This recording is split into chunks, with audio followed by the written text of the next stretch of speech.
The book of Exodus, chapter 1.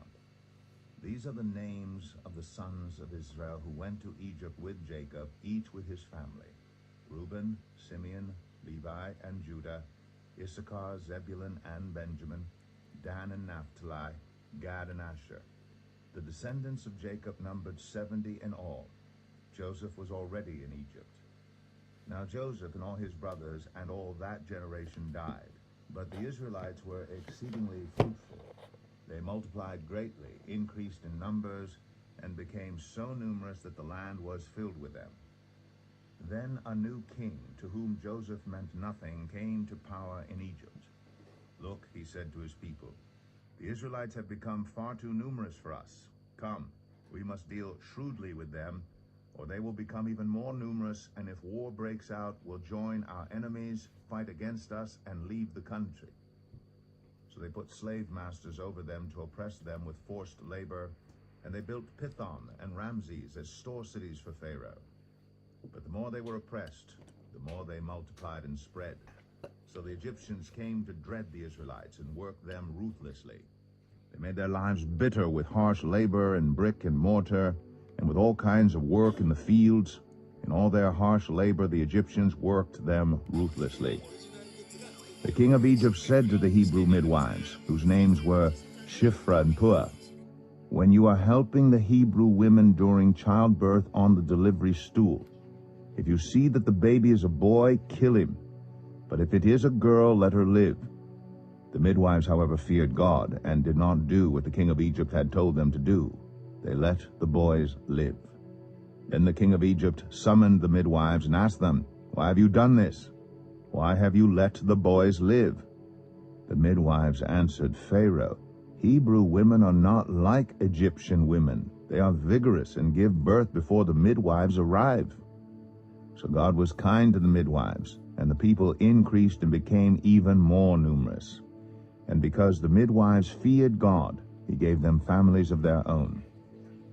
Then Pharaoh gave this order to all his people: "Every Hebrew boy that is born you must throw into the Nile, but let every girl live." Exodus 2. Now a man of the tribe of Levi married a Levite woman, and she became pregnant and gave birth to a son. When she saw that he was a fine child, she hid him for 3 months. But when she could hide him no longer, she got a papyrus basket for him and coated it with tar and pitch. Then she placed the child in it and put it among the reeds along the bank of the Nile. His sister stood at a distance to see what would happen to him. Then Pharaoh's daughter went down to the Nile to bathe, and her attendants were walking along the riverbank. She saw the basket among the reeds and sent her female slave to get it. She opened it and saw the baby. He was crying, and she felt sorry for him. "This is one of the Hebrew babies," she said. Then his sister asked Pharaoh's daughter, "Shall I go and get one of the Hebrew women to nurse the baby for you?" "Yes, go," she answered. So the girl went and got the baby's mother. Pharaoh's daughter said to her, "Take this baby and nurse him for me, and I will pay you." So the woman took the baby and nursed him. When the child grew older, she took him to Pharaoh's daughter, and he became her son. She named him Moses, saying, "I drew him out of the water." One day after Moses had grown up, he went out to where his own people were and watched them at their hard labor. He saw an Egyptian beating a Hebrew, one of his own people. Looking this way and that and seeing no one, he killed the Egyptian and hid him in the sand. The next day he went out and saw 2 Hebrews fighting. He asked the one in the wrong, "Why are you hitting your fellow Hebrew?" The man said, "Who made you ruler and judge over us? Are you thinking of killing me as you killed the Egyptian?"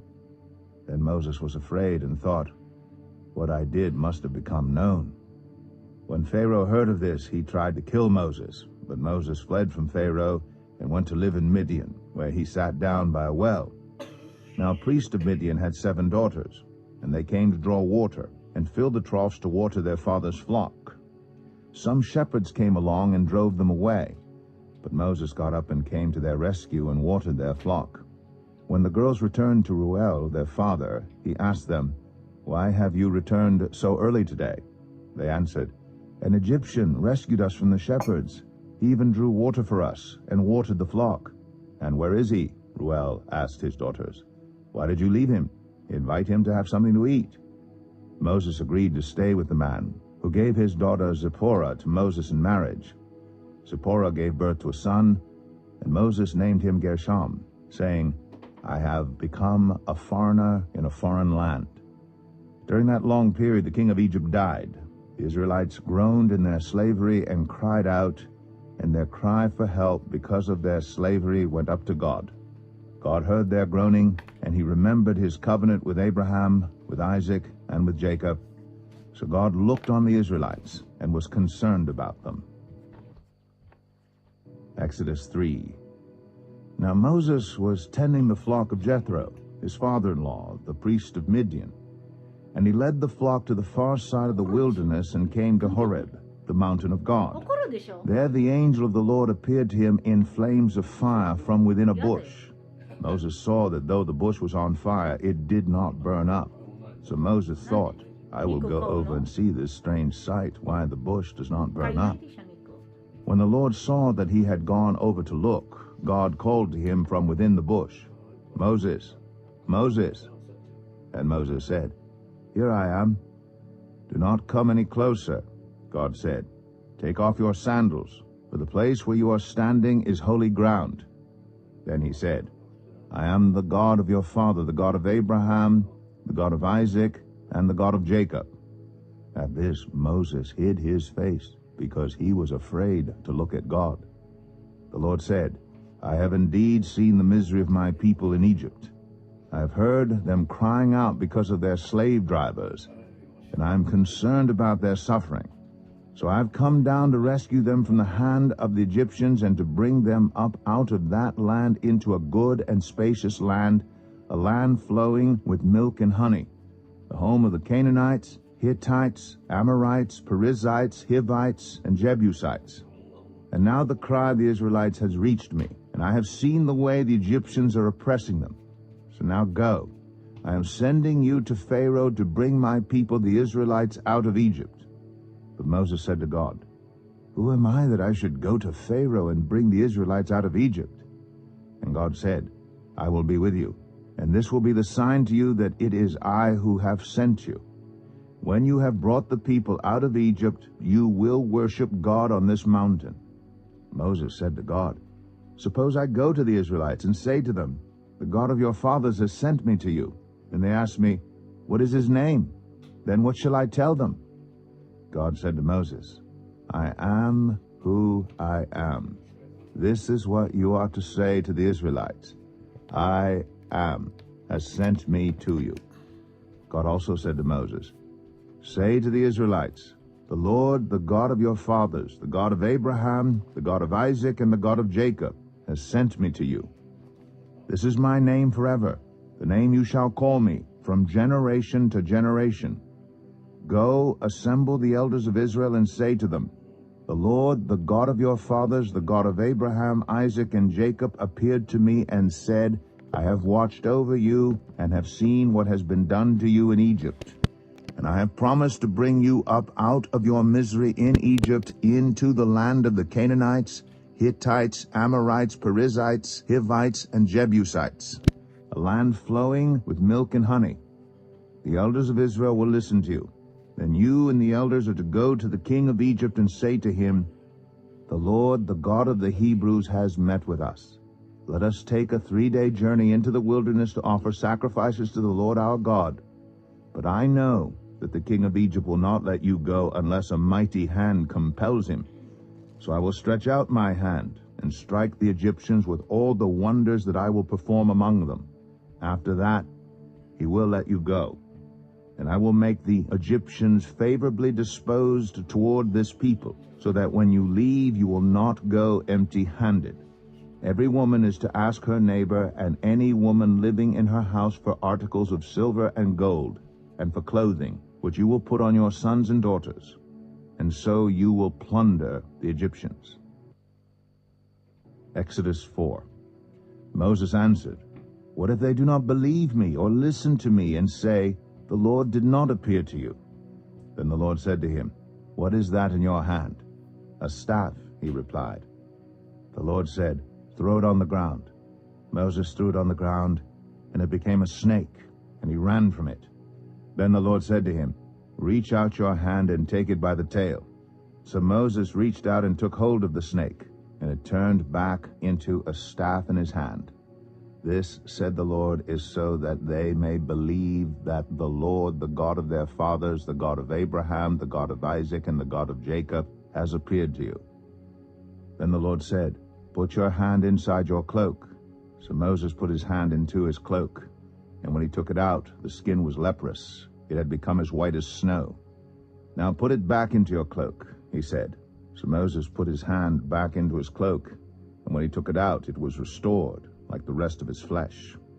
Then the Lord said, "If they do not believe you or pay attention to the first sign, they may believe the second.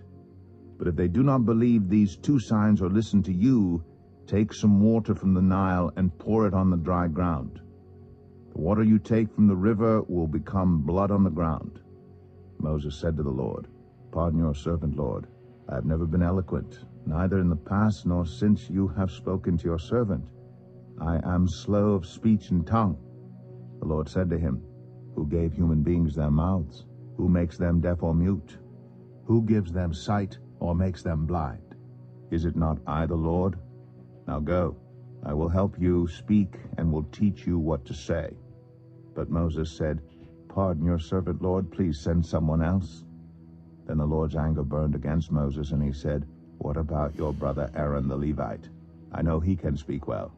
He is already on his way to meet you, and he will be glad to see you. You shall speak to him and put words in his mouth. I will help both of you speak and will teach you what to do. He will speak to the people for you, and it will be as if he were your mouth and as if you were God to him. But take this staff in your hand so you can perform the signs with it."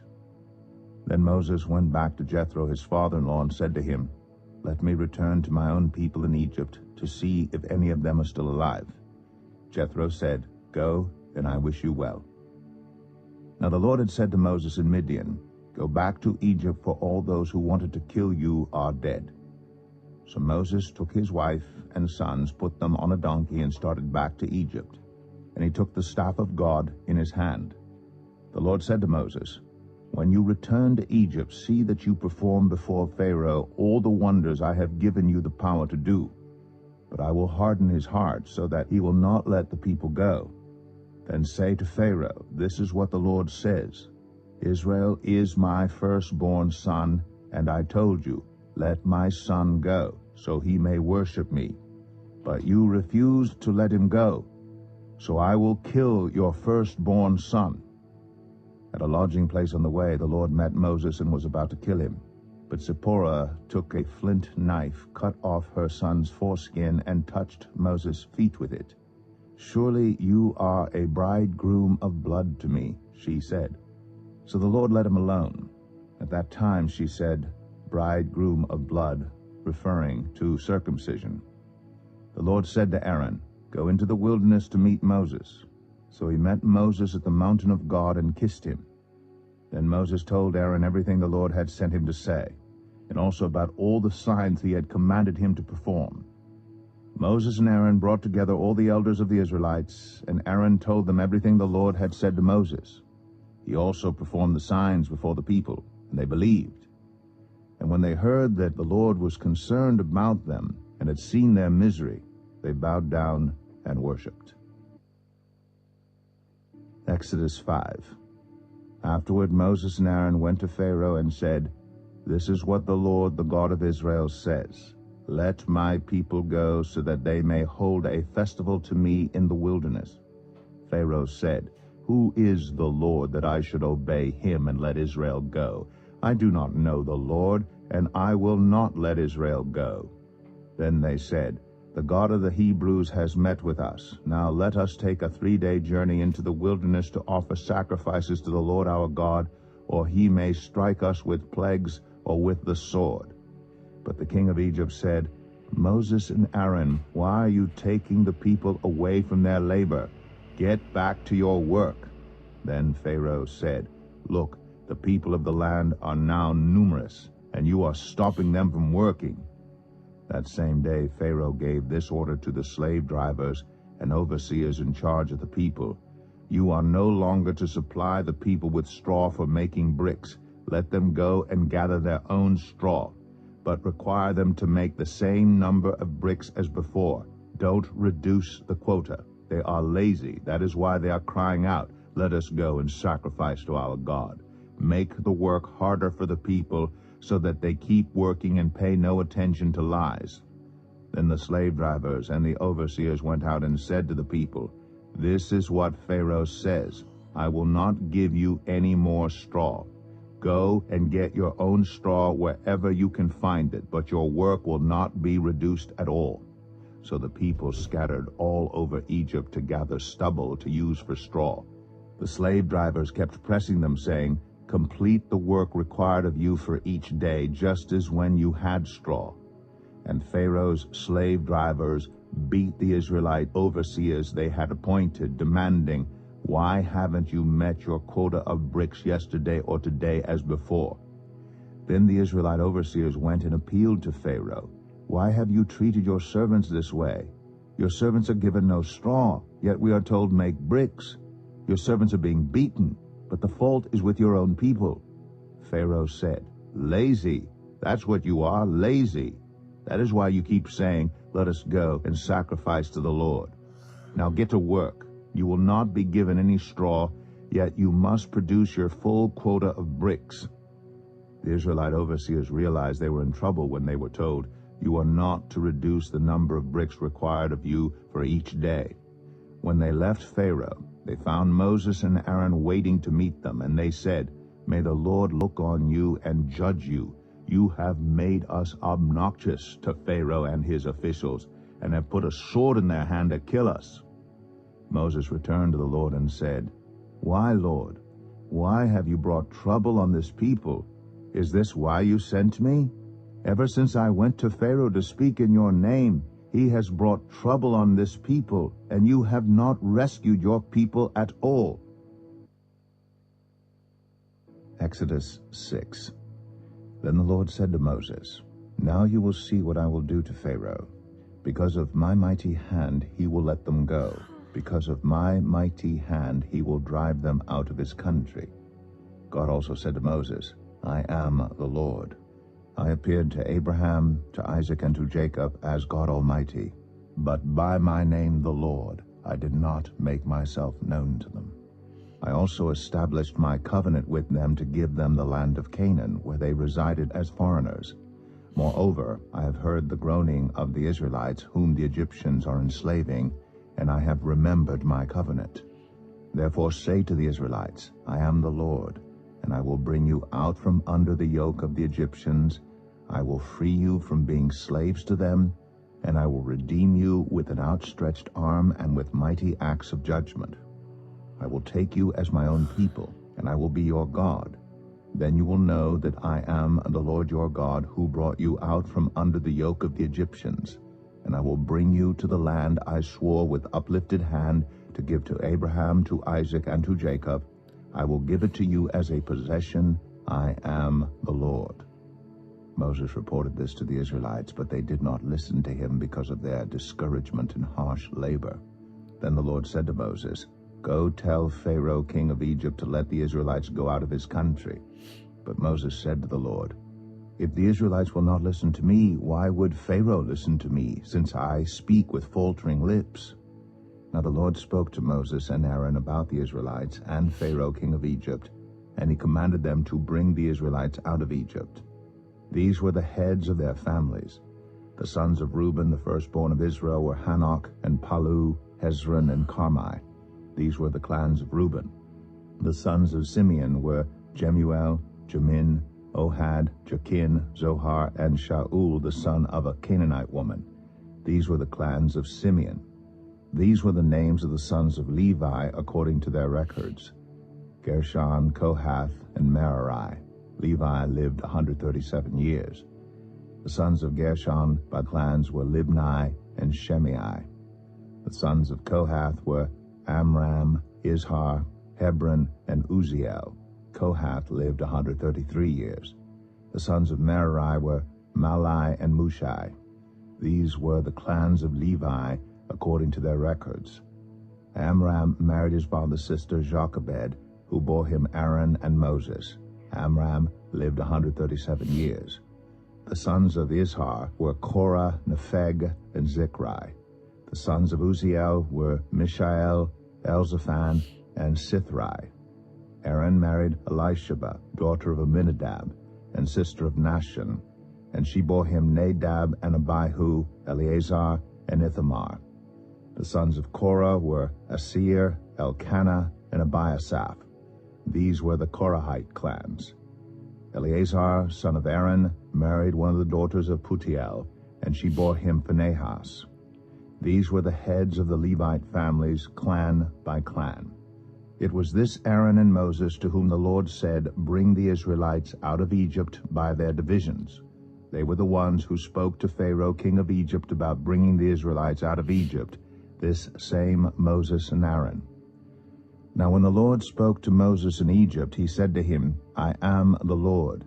Tell Pharaoh, king of Egypt, everything I tell you." But Moses said to the Lord, "Since I speak with faltering lips, why would Pharaoh listen to me?" Exodus 7. Then the Lord said to Moses, "See, I have made you like God to Pharaoh, and your brother Aaron will be your prophet. You are to say everything I command you, and your brother Aaron is to tell Pharaoh to let the Israelites go out of his country.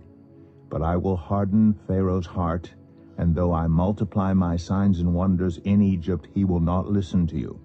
Then I will lay my hand on Egypt, and with mighty acts of judgment I will bring out my divisions, my people, the Israelites. And the Egyptians will know that I am the Lord when I stretch out my hand against Egypt and bring the Israelites out of it."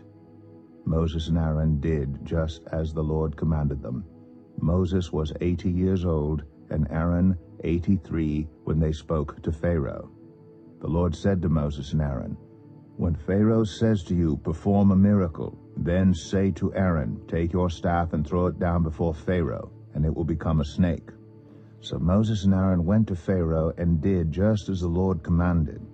Aaron threw his staff down in front of Pharaoh and his officials, and it became a snake. Pharaoh then summoned wise men and sorcerers, and the Egyptian magicians also did the same things by their secret arts. Each one threw down his staff, and it became a snake. But Aaron's staff swallowed up their staffs. Yet Pharaoh's heart became hard, and he would not listen to them, just as the Lord had said. Then the Lord said to Moses, "Pharaoh's heart is unyielding. He refuses to let the people go. Go to Pharaoh in the morning as he goes out to the river. Confront him on the bank of the Nile, and take in your hand the staff that was changed into a snake.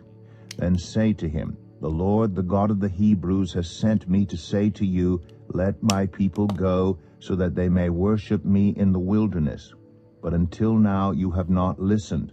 This is what the Lord says. By this you will know that I am the Lord. With the staff that is in my hand I will strike the water of the Nile, and it will be changed into blood. The fish in the Nile will die, and the river will stink. The Egyptians will not be able to drink its water." The Lord said to Moses, "Tell Aaron, take your staff and stretch out your hand over the waters of Egypt, over the streams and canals, over the ponds and all the reservoirs, and they will turn to blood. Blood will be everywhere in Egypt, even in vessels of wood and stone." Moses and Aaron did just as the Lord had commanded. He raised his staff in the presence of Pharaoh and his officials and struck the water of the Nile, and all the water was changed into blood. The fish in the Nile died, and the river smelled so bad that the Egyptians could not drink its water. Blood was everywhere in Egypt.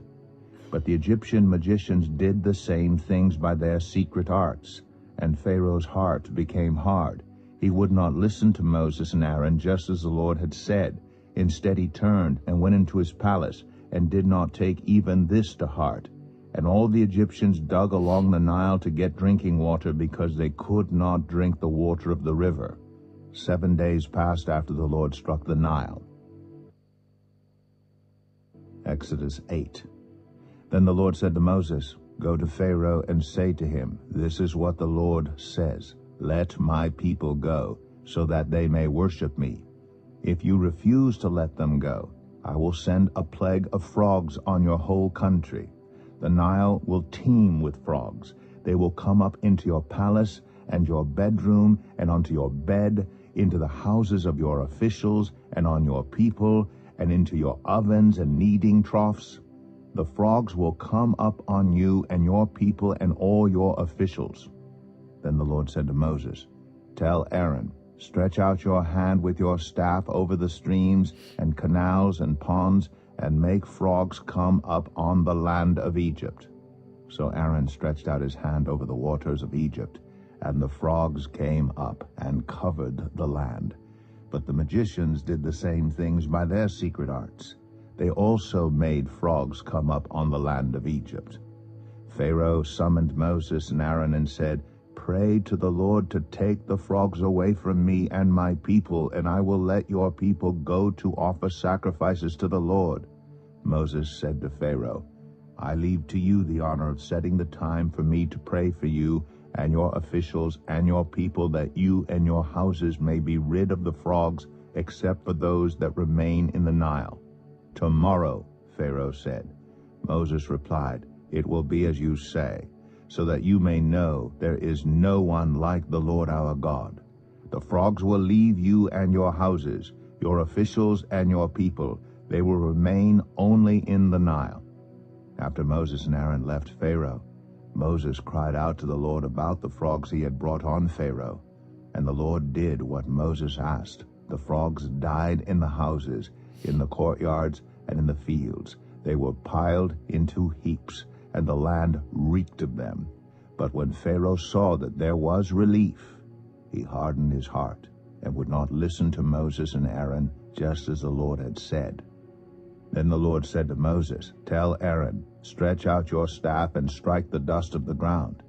And throughout the land of Egypt the dust will become gnats." They did this. And when Aaron stretched out his hand with the staff and struck the dust of the ground, gnats came on people and animals. All the dust throughout the land of Egypt became gnats. But when the magicians tried to produce gnats by their secret arts, they could not. Since the gnats were on people and animals everywhere, the magician said to Pharaoh, "This is the finger of God." But Pharaoh's heart was hard, and he would not listen, just as the Lord had said. Then the Lord said to Moses, "Get up early in the morning and confront Pharaoh as he goes to the river, and say to him, 'This is what the Lord says, Let my people go, so that they may worship me. If you do not let my people go, I will send swarms of flies on you and your officials, on your people, and into your houses. The houses of the Egyptians will be full of flies. Even the ground will be covered with them. But on that day I will deal differently with the land of Goshen, where my people live. No swarms of flies will be there, so that you will know that I, the Lord, am in this land. Oh my God, I will make a distinction between my people and your people. This sign will occur tomorrow." This is so And the Lord funny. did this. Dense swarms of flies poured into Pharaoh's palace and into the houses of his officials. Throughout Egypt, the land was ruined by the flies. Then Pharaoh summoned Moses and Aaron and said, "Go, sacrifice to your God here in the land." But Moses said, "That would not be right. The sacrifices we offer the Lord our God would be detestable to the Egyptians. And if we offer sacrifices that are detestable in their eyes, will they not stone us? We must take a 3-day journey into the wilderness to offer sacrifices to the Lord our God as he commands us." Pharaoh said, "I will let you go to offer sacrifices to the Lord your God in the wilderness, but you must not go very far. Now, pray for me." Moses answered, "As soon as I leave you, I will pray to the Lord, and tomorrow the flies will leave Pharaoh and his officials and his people. Only let Pharaoh be sure that he does not act deceitfully again by not letting the people go to offer sacrifices to the Lord." Then Moses left Pharaoh and prayed to the Lord, and the Lord did what Moses asked. The flies left Pharaoh and his officials and his people. Not a fly remained.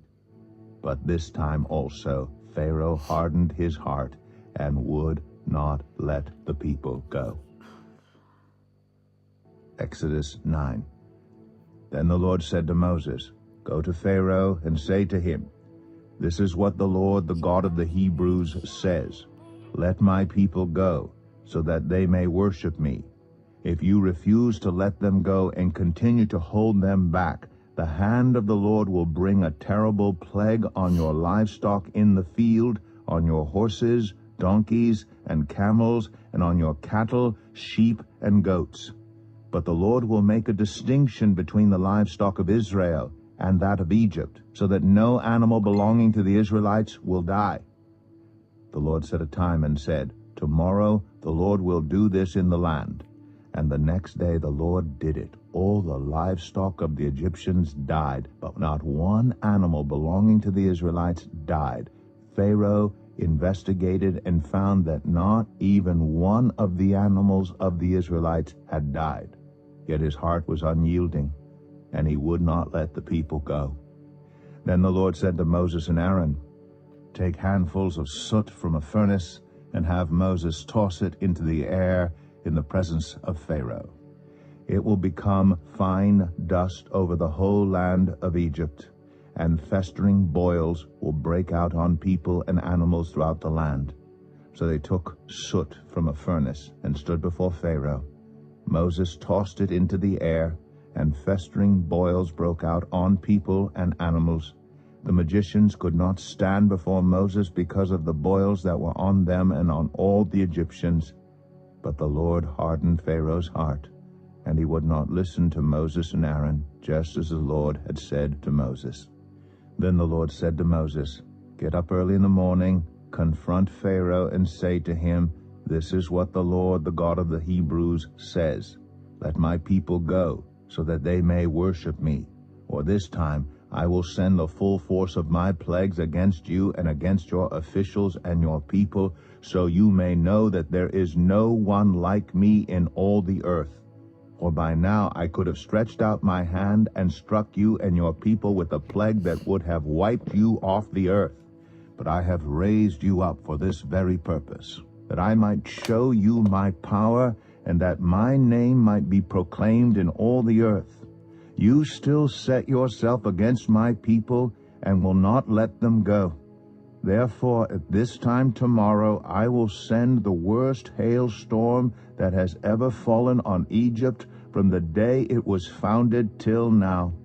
Give an order now to bring your livestock and everything you have in the field to a place of shelter, because the hail will fall on every person and animal that has not been brought in and is still out in the field, and they will die. Those officials of Pharaoh who feared the word of the Lord hurried to bring their slaves and their livestock inside. But those who ignored the word of the Lord left their slaves and livestock in the field. Then the Lord said to Moses, Stretch out your hand toward the sky so that hail will fall all over Egypt, on people and animals, and on everything growing in the fields of Egypt. When Moses stretched out his staff toward the sky, the Lord sent thunder and hail and lightning flashed down to the ground. So the Lord rained hail on the land of Egypt. Hail fell and lightning flashed back and forth. It was the worst storm in all the land of Egypt since it had become a nation. Throughout Egypt, hail struck everything in the fields, both people and animals. It beat down everything growing in the fields and stripped every tree. The only place it did not hail was the land of Goshen, where the Israelites were. Then Pharaoh summoned Moses and Aaron. This time I have sinned, he said to them. The Lord is in the right, and I and my people are in the wrong. Pray to the Lord, for we have had enough thunder and hail. I will let you go. You don't have to stay any longer. Moses replied, When I have gone out of the city, I will spread out my hands in prayer to the Lord. The thunder will stop, and there will be no more hail, so you may know that the earth is the Lord's. But I know that you and your officials still do not fear the Lord God." The flax and barley were destroyed, since the barley had headed and the flax was in bloom. The wheat and spelt, however, were not destroyed because they ripen later. Then Moses left Pharaoh and went out of the city. He spread out his hands toward the Lord. The thunder and hail stopped, and the rain no longer poured down on the land. When Pharaoh saw that the rain and hail and thunder had stopped, he sinned again. He and his officials hardened their hearts. So Pharaoh's heart was hard, and he would not let the Israelites go, just as the Lord had said through Moses. Exodus 10. Then the Lord said to Moses, "Go to Pharaoh, for I have hardened his heart and the hearts of his officials, so that I may perform these signs of mine among them, that you may tell your children and grandchildren how I dealt harshly with the Egyptians, and how I performed my signs among them, and that you may know that I am the Lord." So Moses and Aaron went to Pharaoh and said to him, "This is what the Lord, the God of the Hebrews, says. How long will you refuse to humble yourself before me? Let my people go, so that they may worship me. If you refuse to let them go, I will bring locusts into your country tomorrow. They will cover the face of the ground so that it cannot be seen. They will devour what little you have left after the hail, including every tree that is growing in your fields. They will fill your houses and those of all your officials and all the Egyptians, something neither your parents nor your ancestors have ever seen from the day they settled in this land till now." Then Moses turned and left Pharaoh. Pharaoh's officials said to him, "How long will this man be a snare to us? Let the people go so that they may worship the Lord their God. Do you not yet realize that Egypt is ruined?" Then Moses and Aaron were brought back to Pharaoh. "Go worship the Lord your God," he said. "But tell me who will be going." Moses answered, "We will go with our young and our old, with our sons and our daughters, and with our flocks and herds, because we are to celebrate a festival to the Lord." Pharaoh said, "The Lord be with you if I let you go, along with your women and children. Clearly you are bent on evil. No, have only the men go and worship the Lord, since that's what you've been asking for." Then Moses and Aaron were driven out of Pharaoh's presence.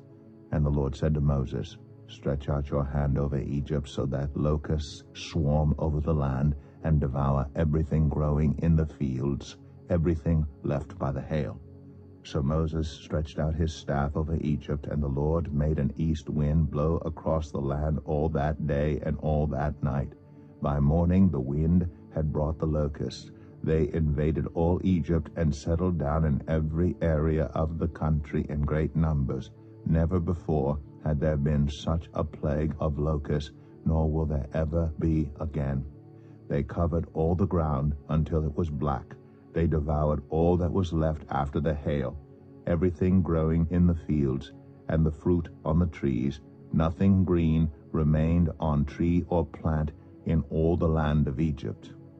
Pharaoh quickly summoned Moses and Aaron and said, "I have sinned against the Lord your God and against you. Now forgive my sin once more, and pray to the Lord your God to take this deadly plague away from me." Moses left Pharaoh and prayed to the Lord. And the Lord changed the wind to a very strong west wind, which caught up the locusts and carried them into the Red Sea. Not a locust was left anywhere in Egypt. But the Lord hardened Pharaoh's heart, and he would not let the Israelites go. Then the Lord said to Moses, "Stretch out your hand toward the sky, so that darkness spreads over Egypt, darkness that can be felt." So Moses stretched out his hand toward the sky, and total darkness covered all Egypt for 3 days. No one could see anyone else or move about for 3 days. Yet all the Israelites had light in the places where they lived. Then Pharaoh summoned Moses and said, "Go, worship the Lord. Even your women and children may go with you. Only leave your flocks and herds behind." But Moses said, "You must allow us to have sacrifices and burnt offerings to present to the Lord our God. Our livestock too must go with us. Not a hoof is to be left behind. We have to use some of them in worshiping the Lord our God, and until we get there we will not know what we are to use to worship the Lord." But the Lord hardened Pharaoh's heart, and he was not willing to let them go. Pharaoh said to Moses, "Get out of my sight. Make sure you do not appear before me again. The day you see my face, you will die." "Just as you say," Moses replied. "I will never appear before you again." Exodus 11. Now the Lord had said to Moses, "I will bring one more plague on Pharaoh and on Egypt. After that, he will let you go from here, and when he does, he will drive you out completely. Tell the people that men and women alike are to ask their neighbors for articles of silver and gold." The Lord made the Egyptians favorably disposed toward the people, and Moses himself was highly regarded in Egypt by Pharaoh's officials and by the people. So Moses said, "This is what the Lord says. About midnight I will go throughout Egypt. Every firstborn son in Egypt will die. From the firstborn son of Pharaoh, who sits on the throne, to the firstborn son of the female slave who is at her handmill, and all the firstborn of the cattle as well. There will be loud wailing throughout Egypt, worse than there has ever been or ever will be again. But among the Israelites not a dog will bark at any person or animal. Then you will know that the Lord makes a distinction between Egypt and Israel. All these officials of yours will come to me, bowing down before me and saying, 'Go, you and all the people who follow you.' After that I will leave." Then Moses, hot with anger, left Pharaoh. The Lord said to Moses, "Pharaoh will refuse to listen to you, so that my wonders may be multiplied in Egypt." Moses and Aaron performed all these wonders before Pharaoh, but the Lord hardened Pharaoh's heart, and he would not let the Israelites go out of his country. Exodus 12. The Lord said to Moses and Aaron in Egypt, "This month is to be for you the first month of your year. Tell the whole community of Israel that on the 10th day of this month each man is to take a lamb for his family, one for each household. If any household is too small for a whole lamb, they must share one with their nearest neighbor, having taken into account the number of people there are. You are to determine the amount of lamb needed in accordance with what each person will eat. The animals you choose must be year-old males without defect, and you may take them from the sheep or the goats.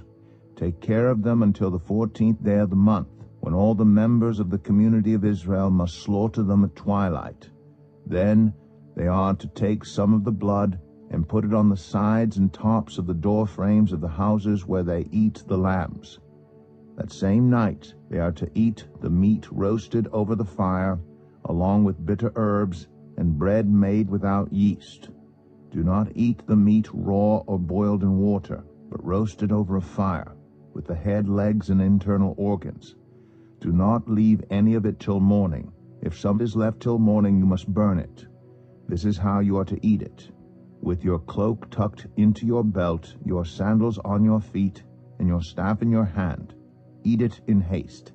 It is the Lord's Passover. On that same night I will pass through Egypt and strike down every firstborn of both people and animals. And I will bring judgment on all the gods of Egypt. I am the Lord. The blood will be a sign for you on the houses where you are, and when I see the blood, I will pass over you. No destructive plague will touch you when I strike Egypt. This is a day you are to commemorate. For the generations to come you shall celebrate it as a festival to the Lord, a lasting ordinance. For 7 days you are to eat bread made without yeast. On the first day remove the yeast from your houses, for whoever eats anything with yeast in it from the first day through the 7th must be cut off from Israel. On the first day hold a sacred assembly, and another one on the 7th day. Do no work at all on these days, except to prepare food for everyone to eat. That is all you may do. Celebrate the festival of unleavened bread, because it was on this very day that I brought your divisions out of Egypt. Celebrate this day as a lasting ordinance for the generations to come. In the first month you are to eat bread made without yeast from the evening of the 14th day until the evening of the 21st day. For 7 days no yeast is to be found in your houses, and anyone, whether foreigner or native-born, who eats anything with yeast in it must be cut off from the community of Israel. Eat nothing made with yeast. Wherever you live, you must eat unleavened bread. Then Moses summoned all the elders of Israel and said to them, Go at once and select the animals for your families and slaughter the Passover lamb. Take a bunch of hyssop, dip it into the blood in the basin, and put some of the blood on the top and on both sides of the doorframe. None of you shall go out of the door of your house until morning. When the Lord goes through the land to strike down the Egyptians, he will see the blood on the top and sides of the doorframe and will pass over that doorway. And he will not permit the destroyer to enter your houses and strike you down. Obey these instructions as a lasting ordinance for you and your descendants. When you enter the land that the Lord will give you as he promised, observe this ceremony. And when your children ask you, What does this ceremony mean to you? Then tell them, It is the Passover, sacrifice to the Lord, who passed over the houses of the Israelites in Egypt and spared our homes when he struck down the Egyptians. Then the people bowed down and worshipped. The Israelites did just what the Lord commanded Moses and Aaron.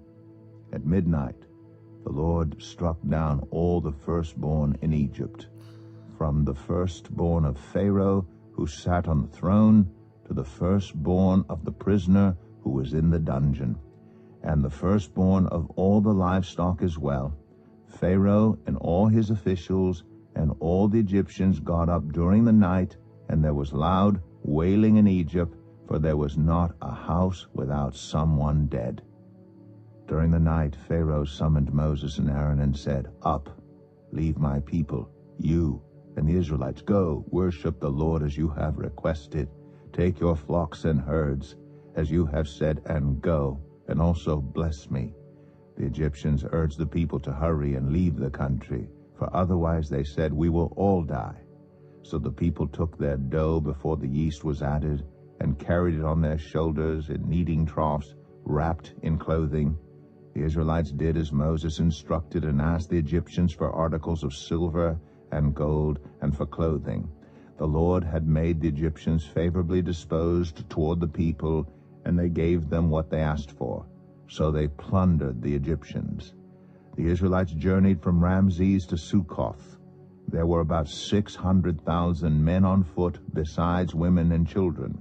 Many other people went up with them, and also large droves of livestock, both flocks and herds. With the dough the Israelites had brought from Egypt, they baked loaves of unleavened bread.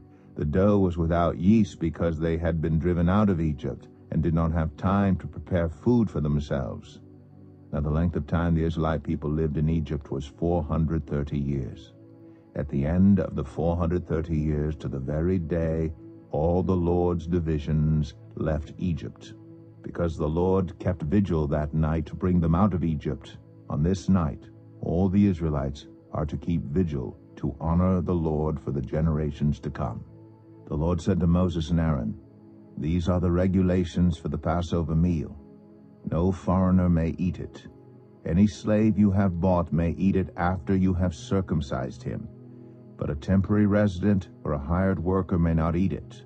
It must be eaten inside the house. Take none of the meat outside the house. Do not break any of the bones. The whole community of Israel must celebrate it. A foreigner residing among you who wants to celebrate the Lord's Passover must have all the males in his household circumcised. Then he may take part like one born in the land. No uncircumcised male may eat it. The same law applies both to the native-born and to the foreigner residing among you. All the Israelites did just what the Lord had commanded Moses and Aaron. And on that very day, the Lord brought the Israelites out of Egypt by their divisions. Exodus 13. The Lord said to Moses, Consecrate to me every firstborn male. The first offspring of every womb among the Israelites belongs to me, whether human or animal. Then Moses said to the people, "Commemorate this day, the day you came out of Egypt, out of the land of slavery, because the Lord brought you out of it with a mighty hand. Eat nothing containing yeast. Today, in the month of Aviv, you are leaving, when the Lord brings you into the land of the Canaanites, Hittites, Amorites, Hivites, and Jebusites, the land he swore to your ancestors to give you, a land flowing with milk and honey. You are to observe this ceremony in this month. For 7 days eat bread made without yeast, and on the 7th day hold a festival to the Lord. Eat unleavened bread during those 7 days. Nothing with yeast in it is to be seen among you, nor shall any yeast be seen anywhere within your borders. On that day tell your son, I do this because of what the Lord did for me when I came out of Egypt. This observance will be for you like a sign on your hand and a reminder on your forehead that this law of the Lord is to be on your lips. For the Lord brought you out of Egypt with his mighty hand. You must keep this ordinance at the appointed time year after year. After the Lord brings you into the land of the Canaanites and gives it to you, as he promised on oath to you and your ancestors, you are to give over to the Lord the first offspring of every womb. All the firstborn males of your livestock belong to the Lord. Redeem with a lamb every firstborn donkey, but if you do not redeem it, break its neck. Redeem every firstborn among your sons. In days to come, when your son asks you, what does this mean? Say to him, with a mighty hand the Lord brought us out of Egypt, out of the land of slavery. When Pharaoh stubbornly refused to let us go, the Lord killed the firstborn of both people and animals in Egypt. This is why I sacrifice to the Lord the first male offspring of every womb, and redeem each of my firstborn sons. And it will be like a sign on your hand and a symbol on your forehead that the Lord brought us out of Egypt with his mighty hand." When Pharaoh let the people go, God did not lead them on the road through the Philistine country, though that was shorter. For God said, if they face war, they might change their minds and return to Egypt. So God led the people around by the desert road toward the Red Sea. The Israelites went up out of Egypt ready for battle. Moses took the bones of Joseph with him, because Joseph had made the Israelites swear an oath. He had said, God will surely come to your aid, and then you must carry my bones up with you from this place. After leaving Succoth, they camped at Etham on the edge of the desert. By day, the Lord went ahead of them in a pillar of cloud to guide them on their way, and by night in a pillar of fire to give them light, so that they could travel by day or night. Neither the pillar of cloud by day nor the pillar of fire by night left its place in front of the people. Exodus 14. Then the Lord said to Moses, Tell the Israelites to turn back and encamp near Pi Hahiroth, between Migdol and the sea. They are to encamp by the sea directly opposite Baal-zephon. Pharaoh will think the Israelites are wandering around the land in confusion, hemmed in by the desert. And I will harden Pharaoh's heart, and he will pursue them. But I will gain glory for myself through Pharaoh and all his army, and the Egyptians will know that I am the Lord. So the Israelites did this. When the king of Egypt was told that the people had fled, Pharaoh and his officials changed their minds about them and said, What have we done? We have let the Israelites go and have lost their services. So he had his chariot made ready and took his army with him. He took 600 of the best chariots, along with all the other chariots of Egypt, with officers over all of them. The Lord hardened the heart of Pharaoh, king of Egypt, so that he pursued the Israelites who were marching out boldly. The Egyptians, all Pharaoh's horses and chariots, horsemen and troops, pursued the Israelites and overtook them as they camped by the sea near Pi Hahiroth, opposite Baal-zephon. As Pharaoh approached, the Israelites looked up, and there were the Egyptians marching after them. They were terrified and cried out to the Lord. They said to Moses, Was it because there were no graves in Egypt that you brought us to the desert to die? What have you done to us by bringing us out of Egypt? Didn't we say to you in Egypt, 'Leave us alone, let us serve the Egyptians'? It would have been better for us to serve the Egyptians than to die in the desert." Moses answered the people, "Do not be afraid. Stand firm, and you will see the deliverance the Lord will bring you today. The Egyptians you see today, you will never see again. The Lord will fight for you. You need only to be still." Then the Lord said to Moses, "Why are you crying out to me? Tell the Israelites to move on. Raise your staff and stretch out your hand over the sea to divide the water, so that the Israelites can go through the sea on dry ground. I will harden the hearts of the Egyptians so that they will go in after them, and I will gain glory through Pharaoh and all his army, through his chariots and his horsemen.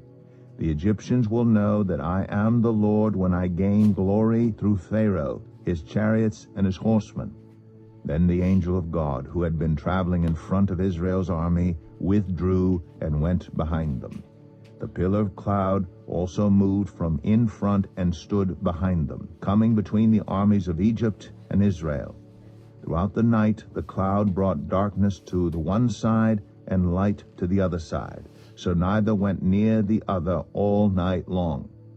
Then Moses stretched out his hand over the sea, and all that night the Lord drove the sea back with a strong east wind, and turned it into dry land. The waters were divided, and the Israelites went through the sea on dry ground, with a wall of water on their right and on their left. The Egyptians pursued them, and all Pharaoh's horses and chariots and horsemen followed them into the sea. During the last watch of the night the Lord looked down from the pillar of fire and cloud at the Egyptian army and threw it into confusion. He jammed the wheels of their chariots so that they had difficulty driving. And the Egyptians said, "Let's get away from the Israelites. The Lord is fighting for them against Egypt." Then the Lord said to Moses, "Stretch out your hand over the sea, so that the waters may flow back over the Egyptians and their chariots and horsemen." Moses stretched out his hand over the sea, and at daybreak the sea went back to its place. The Egyptians were fleeing toward it, and the Lord swept them into the sea. The water flowed back and covered the chariots and horsemen, the entire army of Pharaoh that had followed the Israelites into the sea. Not one of them survived. But the Israelites went through the sea on dry ground, with a wall of water on their right and on their left. That day the Lord saved Israel from the hands of the Egyptians, and Israel saw the Egyptians lying dead on the shore. And when the Israelites saw the mighty hand of the Lord displayed against the Egyptians, the people feared the Lord and put their trust in him and in Moses his servant. Exodus 15. Then Moses and the Israelites sang this song to the Lord. "I will sing to the Lord, for he is highly exalted. Both horse and driver he has hurled into the sea. The Lord is my strength and my defense. He has become my salvation. He is my God, and I will praise him, my father's God, and I will exalt him. The Lord is a warrior. The Lord is his name. Pharaoh's chariots and his army he has hurled into the sea. The best of Pharaoh's officers are drowned in the Red Sea. The deep waters have covered them. They sank to the depths like a stone. Your right hand, Lord, was majestic in power. Your right hand, Lord, shattered the enemy. In the greatness of your majesty you threw down those who opposed you.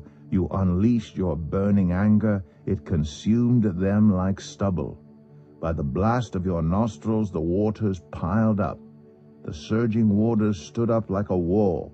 The deep waters congealed in the heart of the sea. The enemy boasted, "I will pursue. I will overtake them. I will divide the spoils. I will gorge myself on them. I will draw my sword, and my hand will destroy them." But you blew with your breath, and the sea covered them. They sank like lead in the mighty waters. Who among the gods is like you, Lord? Who is like you, majestic in holiness, awesome in glory, working wonders? You stretch out your right hand, and the earth swallows your enemies. In your unfailing love, you will lead the people you have redeemed. In your strength, you will guide them to your holy dwelling. The nations will hear and tremble. Anguish will grip the people of Philistia. The chiefs of Edom will be terrified. The leaders of Moab will be seized with trembling. The people of Canaan will melt away. Terror and dread will fall on them. By the power of your arm, they will be as still as a stone, until your people pass by, Lord, until the people you bought pass by. You will bring them in and plant them on the mountain of your inheritance, the place, Lord, you made for your dwelling, the sanctuary, Lord, your hands established. The Lord reigns forever and ever. When Pharaoh's horses, chariots, and horsemen went into the sea, the Lord brought the waters of the sea back over them, but the Israelites walked through the sea on dry ground. Then Miriam, the prophet, Aaron's sister, took a timbrel in her hand, and all the women followed her with timbrels and dancing. Miriam sang to them, "Sing to the Lord, for he is highly exalted. Both horse and driver he has hurled into the sea." Then Moses led Israel from the Red Sea, and they went into the desert of Shur. For 3 days they traveled in the desert without finding water. When they came to Marah, they could not drink its water because it was bitter. That is why the place is called Marah. So the people grumbled against Moses, saying, "What are we to drink?" Then Moses cried out to the Lord, and the Lord showed him a piece of wood. He threw it into the water, and the water became fit to drink. There the Lord issued a ruling and instruction for them and put them to the test. He said, "If you listen carefully to the Lord your God and do what is right in his eyes, if you pay attention to his commands and keep all his decrees, I will not bring on you any of the diseases I brought on the Egyptians, for I am the Lord who heals you." Then they came to Elim, where there were 12 springs and 70 palm trees, and they camped there near the water. Exodus 16. The whole Israelite community set out from Elim and came to the desert of Sin, which is between Elim and Sinai, on the 15th day of the 2nd month after they had come out of Egypt. In the desert the whole community grumbled against Moses and Aaron. The Israelites said to them, "If only we had died by the Lord's hand in Egypt. There we sat around pots of meat and ate all the food we wanted. But you have brought us out into this desert to starve this entire assembly to death." Then the Lord said to Moses, "I will rain down bread from heaven for you. The people are to go out each day and gather enough for that day. In this way I will test them and see whether they will follow my instructions. On the 6th day they are to prepare what they bring in, and that is to be twice as much as they gather on the other days." So Moses and Aaron said to all the Israelites, "In the evening you will know that it was the Lord who brought you out of Egypt. And in the morning you will see the glory of the Lord, because he has heard your grumbling against him. Who are we, that you should grumble against us?" Moses also said, "You will know that it was the Lord when he gives you meat to eat in the evening, and all the bread you want in the morning, because he has heard your grumbling against him. Who are we? You are not grumbling against us, but against the Lord." Then Moses told Aaron, "Say to the entire Israelite community, 'Come before the Lord, for he has heard your grumbling.'" While Aaron was speaking to the whole Israelite community, they looked toward the desert, and there was the glory of the Lord appearing in the cloud. The Lord said to Moses, "I've heard the grumbling of the Israelites. Tell them, at twilight you will eat meat, and in the morning you will be filled with bread. Then you will know that I am the Lord your God."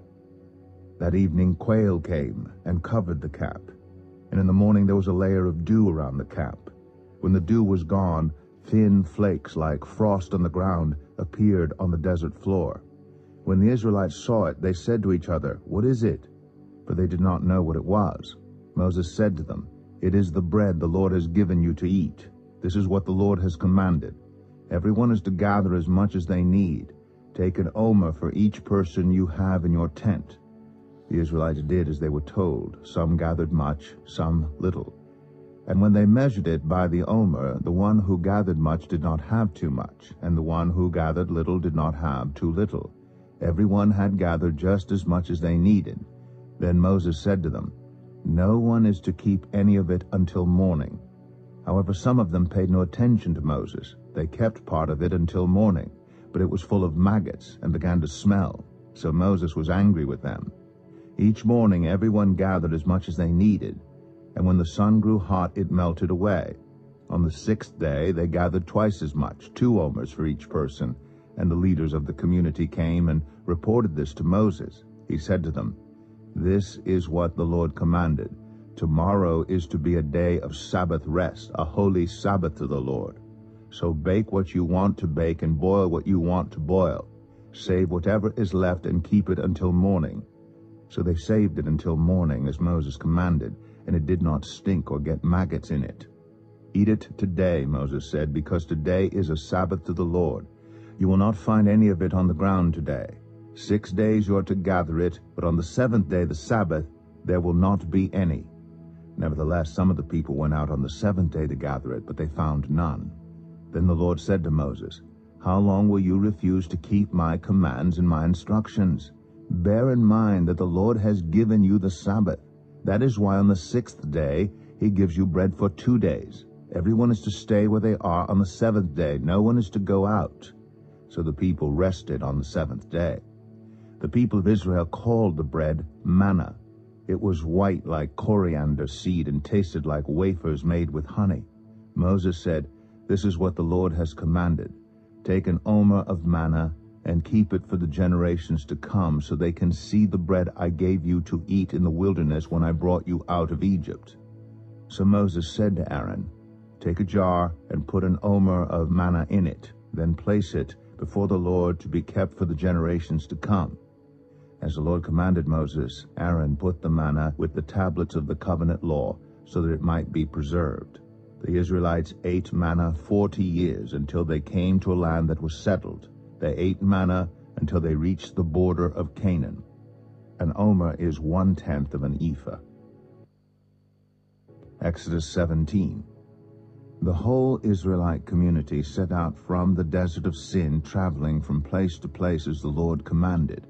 They camped at Rephidim, but there was no water for the people to drink. So they quarreled with Moses and said, "Give us water to drink."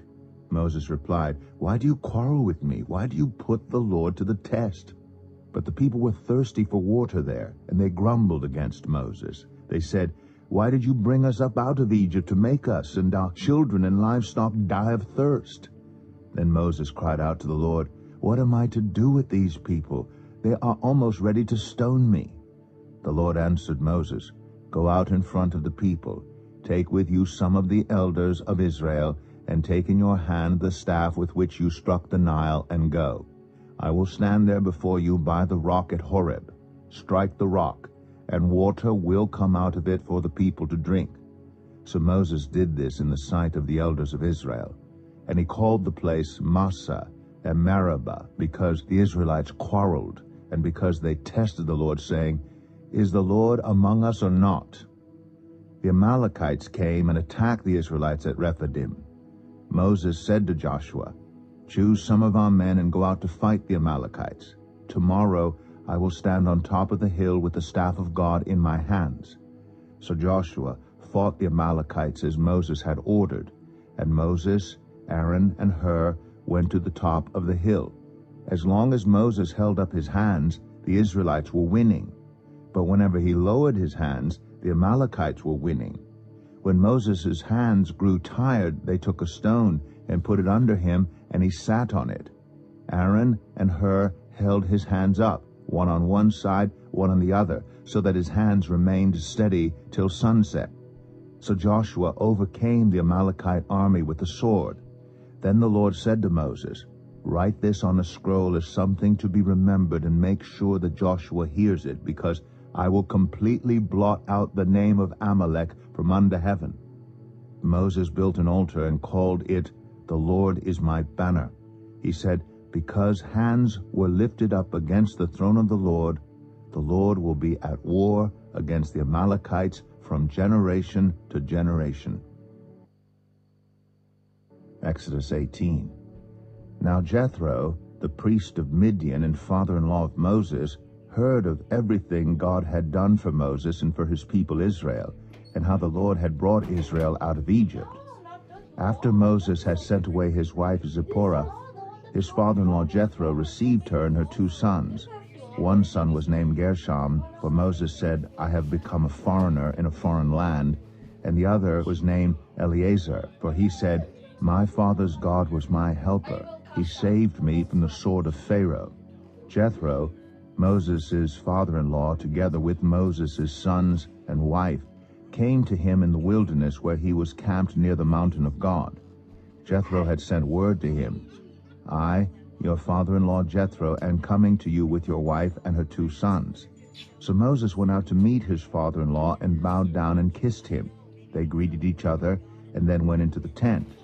Moses told his father-in-law about everything the Lord had done to Pharaoh and the Egyptians for Israel's sake, and about all the hardships they had met along the way, and how the Lord had saved them.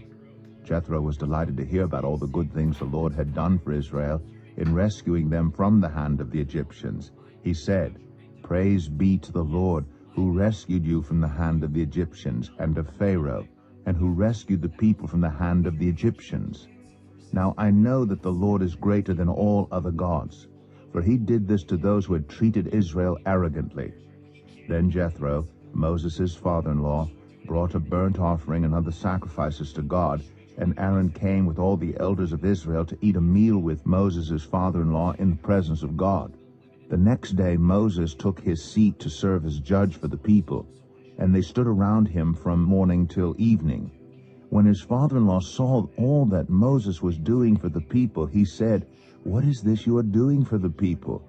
Why do you alone sit as judge, while all these people stand around you from morning till evening? Moses answered him, Because the people come to me to seek God's will. Whenever they have a dispute, it is brought to me, and I decide between the parties and inform them of God's decrees and instructions. Moses' father-in-law replied, What you are doing is not good. You and these people who come to you will only wear yourselves out. The work is too heavy for you. You cannot handle it alone. Listen now to me, and I will give you some advice, and may God be with you. You must be the people's representative before God, and bring their disputes to him.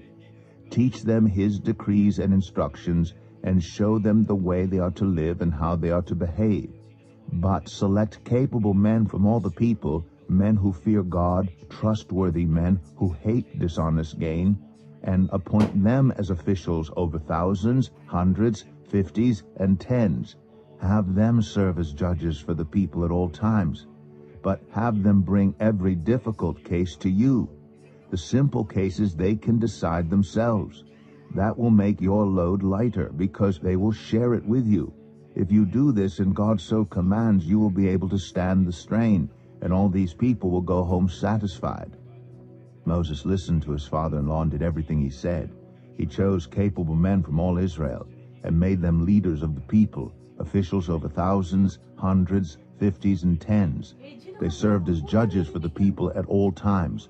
The difficult cases they brought to Moses, but the simple ones they decided themselves.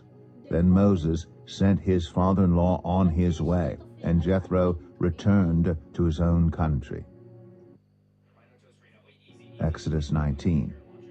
On the first day of the 3rd month after the Israelites left Egypt, on that very day, they came to the desert of Sinai. After they set out from Rephidim, they entered the desert of Sinai, and Israel camped there in the desert in front of the mountain. Then Moses went up to God, and the Lord called to him from the mountain and said, This is what you are to say to the descendants of Jacob, and what you are to tell the people of Israel. You yourselves have seen what I did to Egypt, how I carried you on eagle's wings and brought you to myself. Now if you obey me fully and keep my covenant, then out of all nations you will be my treasured possession. Although the whole earth is mine, you will be for me a kingdom of priests and a holy nation. These are the words you are to speak to the Israelites. So Moses went back and summoned the elders of the people, and set before them all the words the Lord had commanded him to speak. The people all responded together, "We will do everything the Lord has said." So Moses brought their answer back to the Lord. The Lord said to Moses, "I am going to come to you in a dense cloud, so that the people will hear me speaking with you and will always put their trust in you." Then Moses told the Lord what the people had said. And the Lord said to Moses, "Go to the people and consecrate them today and tomorrow. Have them wash their clothes and be ready by the third day, because on that day the Lord will come down on Mount Sinai in the sight of all the people. Put limits for the people around the mountain and tell them, 'Be careful that you do not approach the mountain or touch the foot of it. Whoever touches the mountain is to be put to death. They are to be stoned or shot with arrows. Not a hand is to be laid on them. No person or animal shall be permitted to live. Only when the ram's horn sounds a long blast may they approach the mountain." After Moses had gone down the mountain to the people, he consecrated them, and they washed their clothes. Then he said to the people, "Prepare yourselves for the third day. Abstain from sexual relations." On the morning of the third day there was thunder and lightning, with a thick cloud over the mountain, and a very loud trumpet blast. Everyone in the camp trembled. Then Moses led the people out of the camp to meet with God, and they stood at the foot of the mountain. Mount Sinai was covered with smoke, because the Lord descended on it in fire. The smoke billowed up from it like smoke from a furnace, and the whole mountain trembled violently. As the sound of the trumpet grew louder and louder, Moses spoke, and the voice of God answered him. The Lord descended to the top of Mount Sinai and called Moses to the top of the mountain. So Moses went up, and the Lord said to him, "Go down and warn the people so they do not force their way through to see the Lord, and many of them perish. Even the priests who approach the Lord must consecrate themselves, or the Lord will break out against them." Moses said to the Lord, "The people cannot come up Mount Sinai because you yourself warned us. Put limits around the mountain and set it apart as holy." The Lord replied, "Go down and bring Aaron up with you, but the priests and the people must not force their way through to come up to the Lord, or he will break out against them." So Moses went down to the people and told them. Exodus 20. And God spoke all these words. "I am the Lord your God, who brought you out of Egypt, out of the land of slavery. You shall have no other gods before me. You shall not make for yourself an image in the form of anything in heaven above, or on the earth beneath, or in the waters below. You shall not bow down to them or worship them, for I, the Lord your God, am a jealous God, punishing the children for the sin of the parents to the third and fourth generation of those who hate me, but showing love to 1,000 generations of those who love me and keep my commandments. You shall not misuse the name of the Lord your God, for the Lord will not hold anyone guiltless who misuses his name. Remember the Sabbath day by keeping it holy. 6 days you shall labor and do all your work, but the seventh day is a Sabbath to the Lord your God. On it you shall not do any work, neither you, nor your son or daughter, nor your male or female servant, nor your animals, nor any foreigner residing in your towns. For in 6 days the Lord made the heavens and the earth, the sea, and all that is in them, but he rested on the seventh day. Therefore the Lord blessed the Sabbath day and made it holy. Honor your father and your mother, so that you may live long in the land the Lord your God is giving you. You shall not murder. You shall not commit adultery. You shall not steal. You shall not give false testimony against your neighbor. You shall not covet your neighbor's house. You shall not covet your neighbor's wife, or his male or female servant, his ox or donkey, or anything that belongs to your neighbor."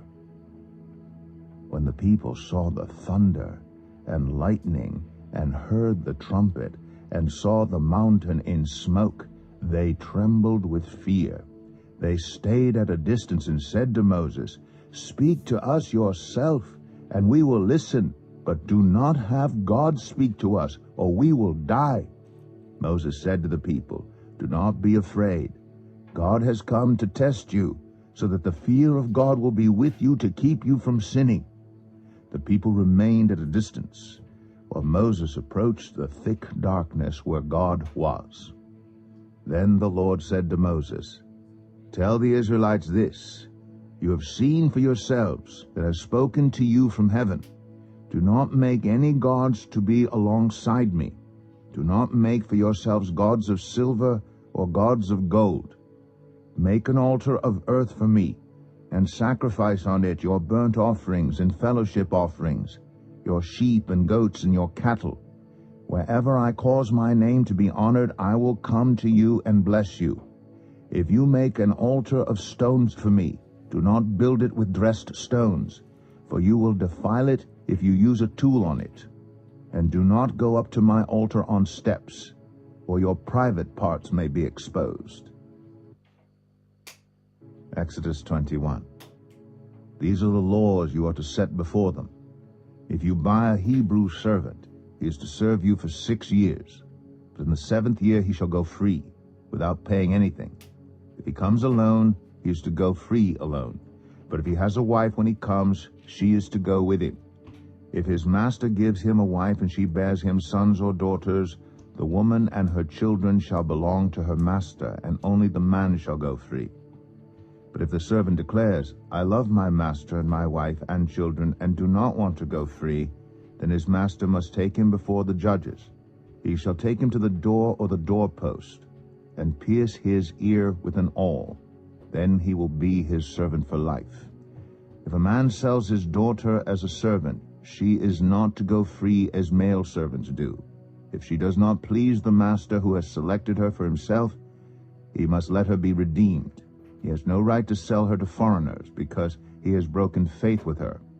If he selects her for his son, he must grant her the rights of a daughter. If he marries another woman, he must not deprive the first one of her food, clothing, and marital rights. If he does not provide her with these 3 things, she is to go free without any payment of money. Anyone who strikes a person with a fatal blow is to be put to death. However, if it is not done intentionally, but God lets it happen, they are to flee to a place I will designate. But if anyone schemes and kills someone deliberately, that person is to be taken from my altar and put to death. Anyone who attacks their father or mother is to be put to death. Anyone who kidnaps someone is to be put to death, whether the victim has been sold or is still in the kidnapper's possession. Anyone who curses their father or mother is to be put to death.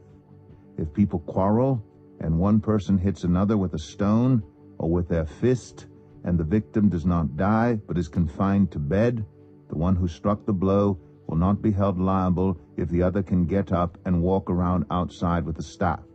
However, the guilty party must pay the injured person for any loss of time and see that the victim is completely healed.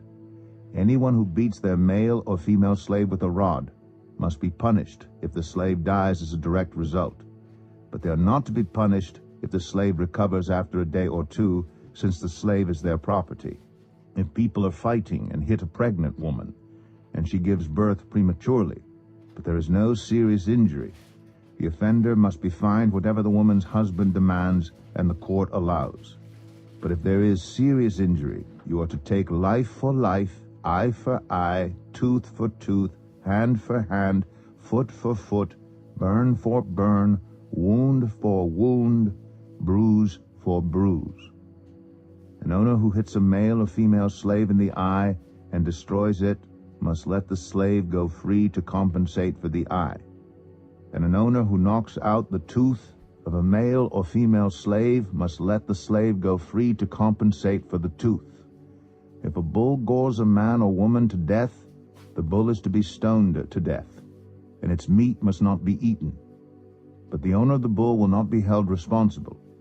If, however, the bull has had the habit of goring, and the owner has been warned but has not kept it penned up, and it kills a man or woman, the bull is to be stoned, and its owner also is to be put to death. However, if payment is demanded, the owner may redeem his life by the payment of whatever is demanded. This law also applies if the bull gores a son or daughter. If the bull gores a male or female slave, the owner must pay 30 shekels of silver to the master of the slave, and the bull is to be stoned to death. If anyone uncovers a pit, or digs one, and fails to cover it, and an ox or a donkey falls into it, the one who opened the pit must pay the owner for the loss and take the dead animal in exchange. If anyone's bull injures someone else's bull and it dies, the two parties are to sell the live one and divide both the money and the dead animal equally. However, if it was known that the bull had the habit of goring, yet the owner did not keep it penned up, the owner must pay animal for animal and take the dead animal in exchange. Exodus 22. Whoever steals an ox or a sheep and slaughters it or sells it must pay back 5 head of cattle for the ox and 4 sheep for the sheep. If a thief is caught breaking in at night and is struck a fatal blow, the defender is not guilty of bloodshed. But if it happens after sunrise, the defender is guilty of bloodshed. Anyone who steals must certainly make restitution. But if they have nothing, they must be sold to pay for their theft. If the stolen animal is found alive in their possession, whether ox or donkey or sheep, they must pay back double. If anyone grazes their livestock in a field or vineyard and lets them stray and they graze in someone else's field, the offender must make restitution from the best of their own field or vineyard. If a fire breaks out and spreads into thorn bushes so that it burns shocks of grain or standing grain or the whole field, the one who started the fire must make restitution. If anyone gives a neighbor silver or goods for safekeeping, and they are stolen from the neighbor's house, the thief, if caught, must pay back double.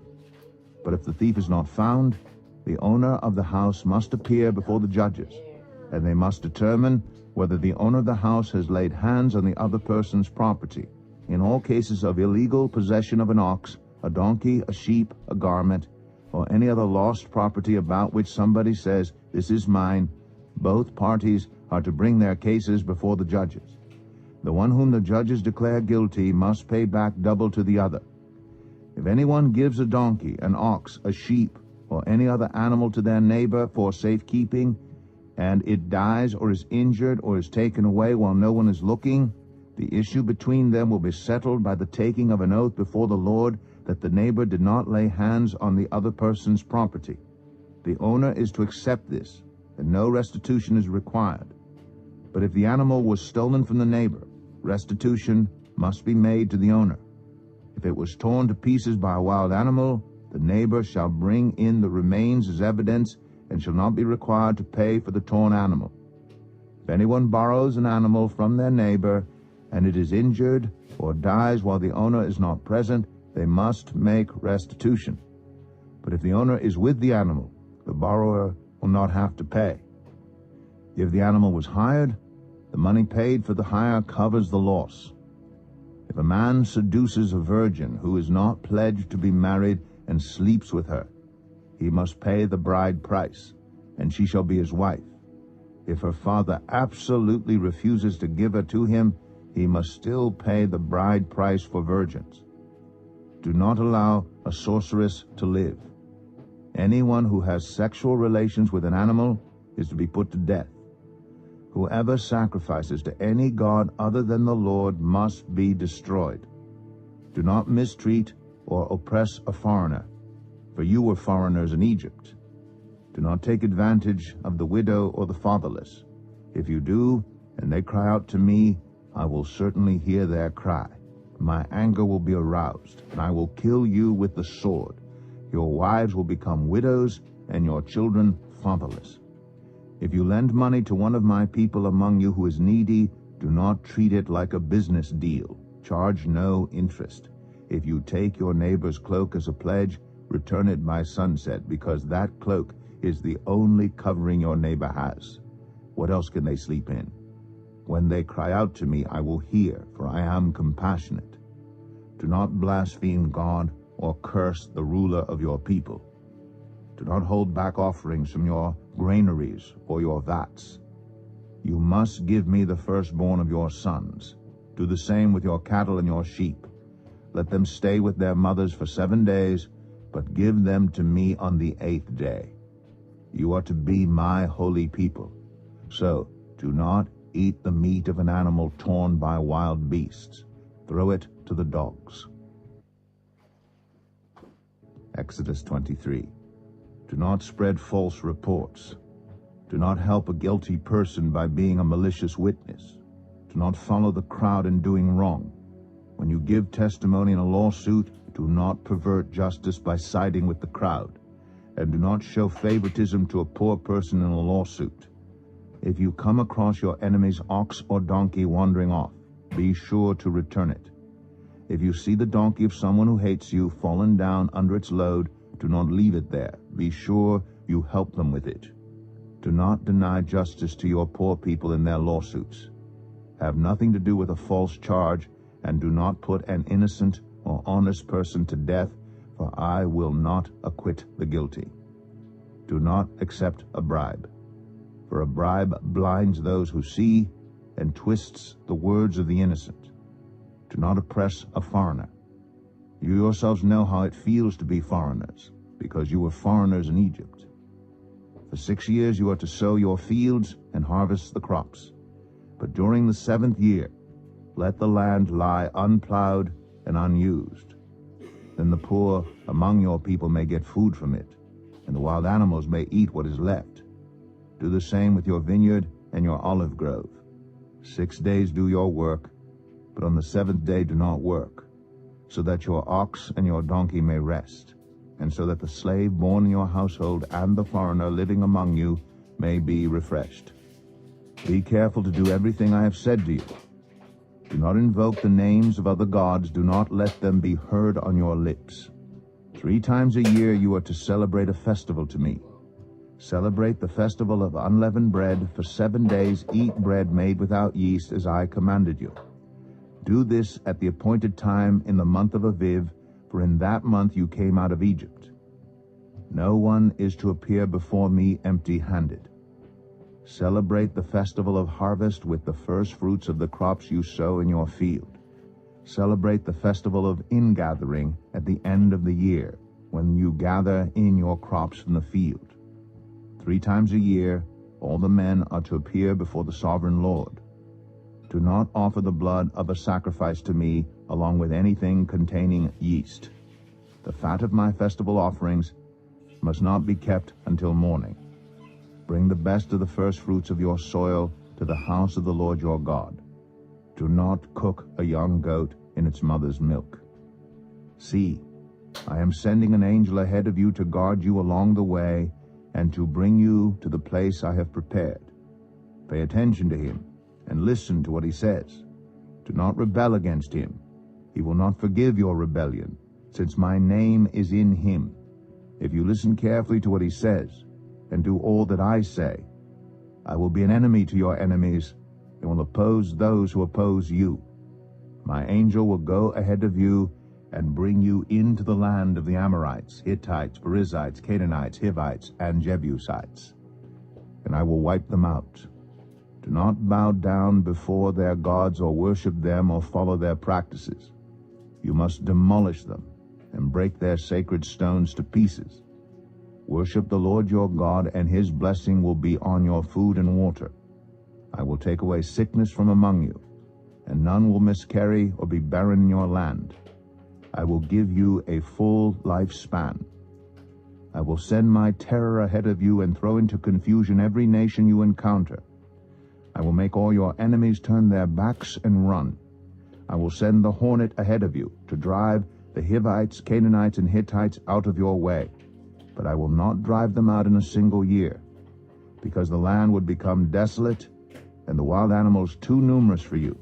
Little by little I will drive them out before you, until you have increased enough to take possession of the land. I will establish your borders from the Red Sea to the Mediterranean Sea, and from the desert to the Euphrates River. I will give into your hands the people who live in the land, and you will drive them out before you. Do not make a covenant with them or with their gods. Do not let them live in your land, or they will cause you to sin against me, because the worship of their gods will certainly be a snare to you. Exodus 24. Then the Lord said to Moses, Come up to the Lord, you and Aaron, Nadab and Abihu, and 70 of the elders of Israel. You are to worship at a distance, but Moses alone is to approach the Lord. The others must not come near, and the people may not come up with him. When Moses went and told the people all the Lord's words and laws, they responded with one voice, Everything the Lord has said, we will do. Moses then wrote down everything the Lord had said. He got up early the next morning and built an altar at the foot of the mountain and set up 12 stone pillars representing the 12 tribes of Israel.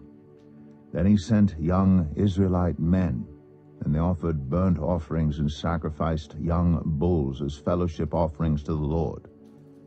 Moses took half of the blood and put it in bowls, and the other half he splashed against the altar.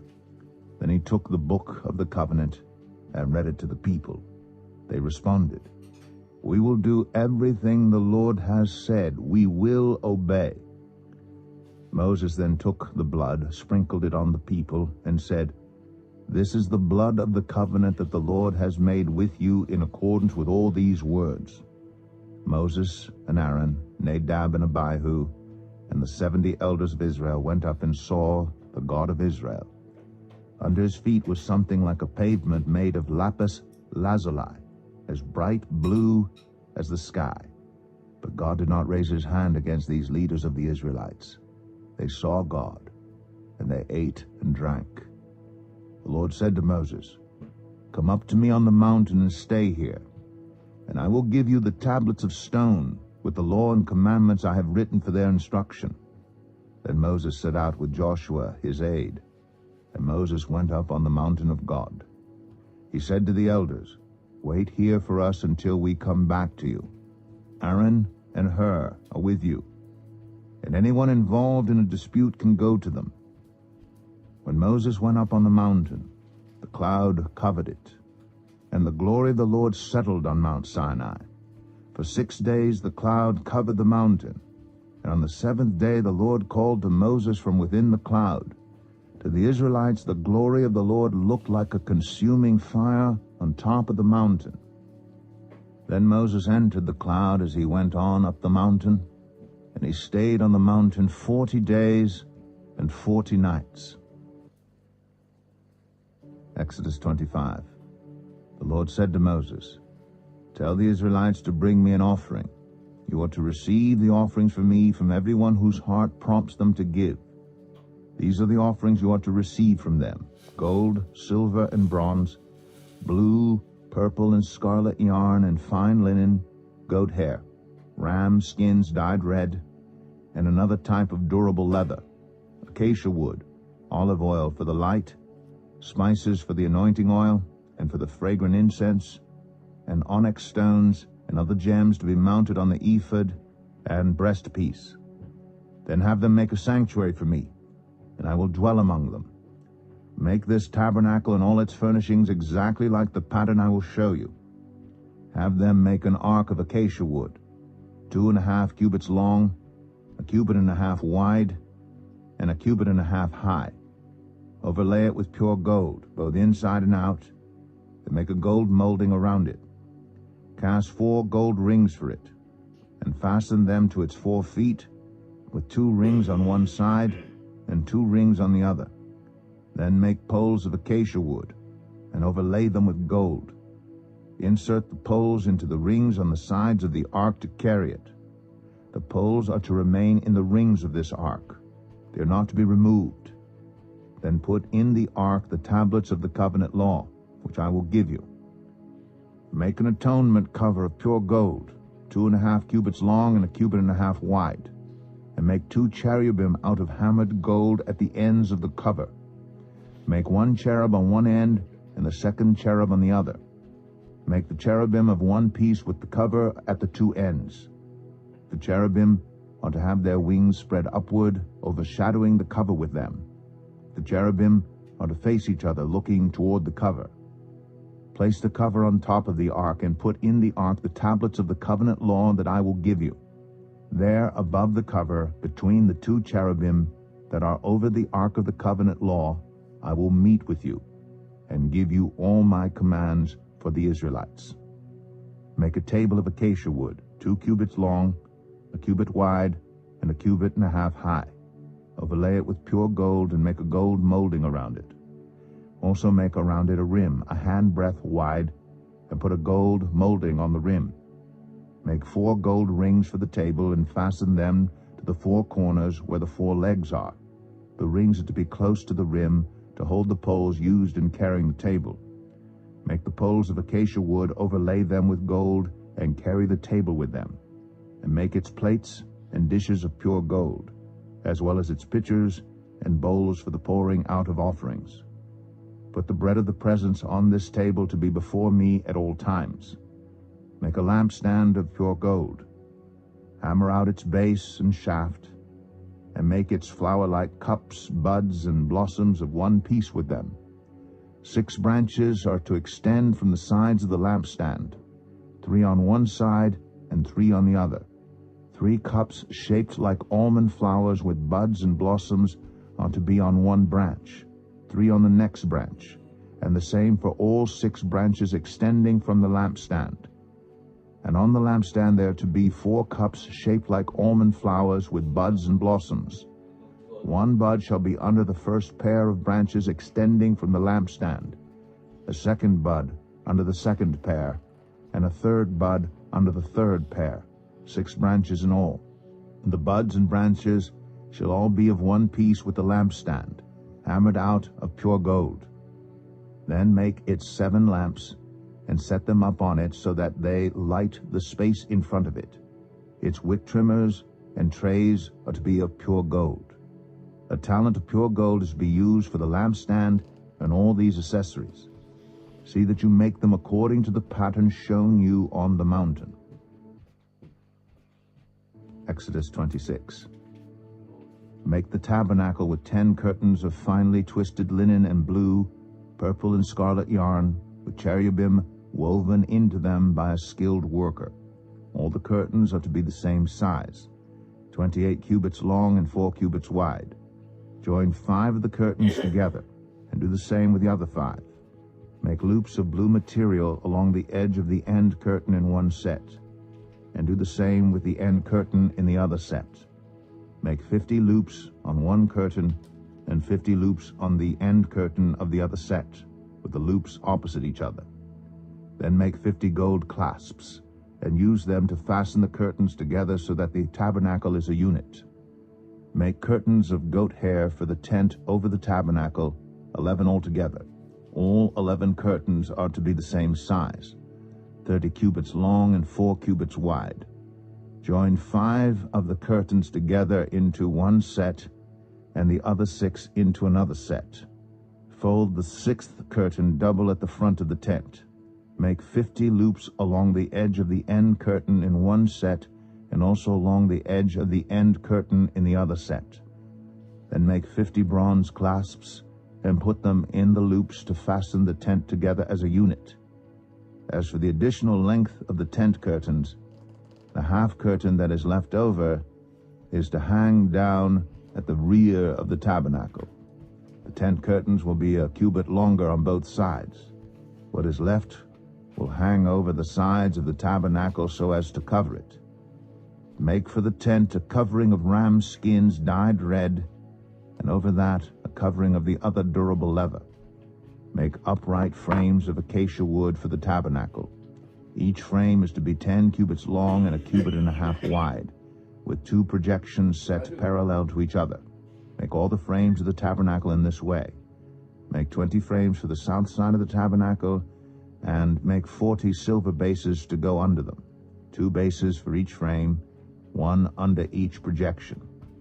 For the other side, the north side of the tabernacle, make 20 frames, and 40 silver bases, 2 under each frame. Make 6 frames for the far end, that is, the west end of the tabernacle, and make 2 frames for the corners at the far end. At these 2 corners they must be double from the bottom all the way to the top and fitted into a single ring. Both shall be like that. So there will be 8 frames and 16 silver bases, 2 under each frame. Also make crossbars of acacia wood, 5 for the frames on one side of the tabernacle, 5 for those on the other side, and 5 for the frames on the west, at the far end of the tabernacle. The center crossbar is to extend from end to end at the middle of the frames. Overlay the frames with gold, and make gold rings to hold the crossbars. Also, overlay the crossbars with gold. Set up the tabernacle according to the plan shown you on the mountain. Make a curtain of blue, purple, and scarlet yarn, and finely twisted linen, with cherubim woven into it by a skilled worker. Hang it with gold hooks on 4 posts of acacia wood overlaid with gold, and standing on 4 silver bases. Hang the curtain from the clasps, and place the Ark of the Covenant law behind the curtain. The curtain will separate the holy place from the most holy place. Put the atonement cover on the Ark of the Covenant law in the most holy place.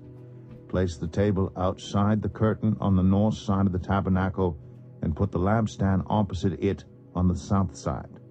For the entrance to the tent, make a curtain of blue, purple, and scarlet yarn, and finely twisted linen, the work of an embroiderer.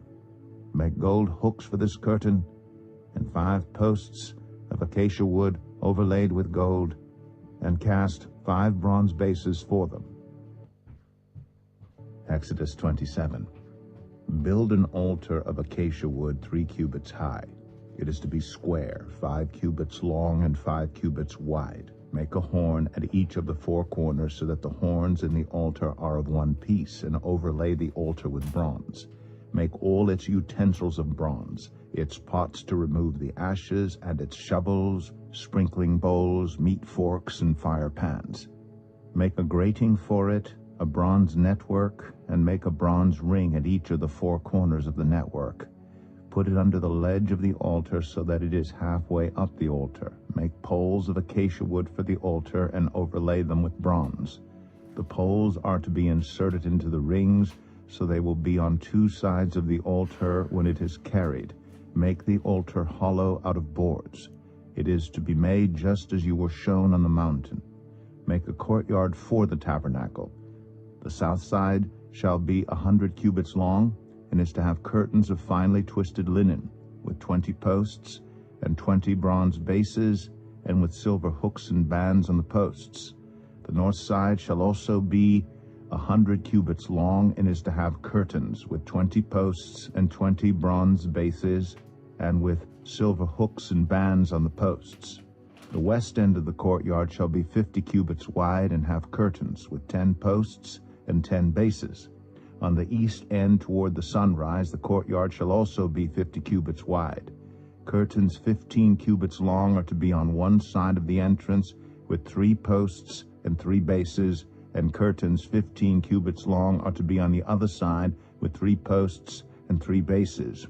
For the entrance to the courtyard, provide a curtain 20 cubits long of blue, purple, and scarlet yarn, and finely twisted linen, the work of an embroiderer, with 4 posts and 4 bases.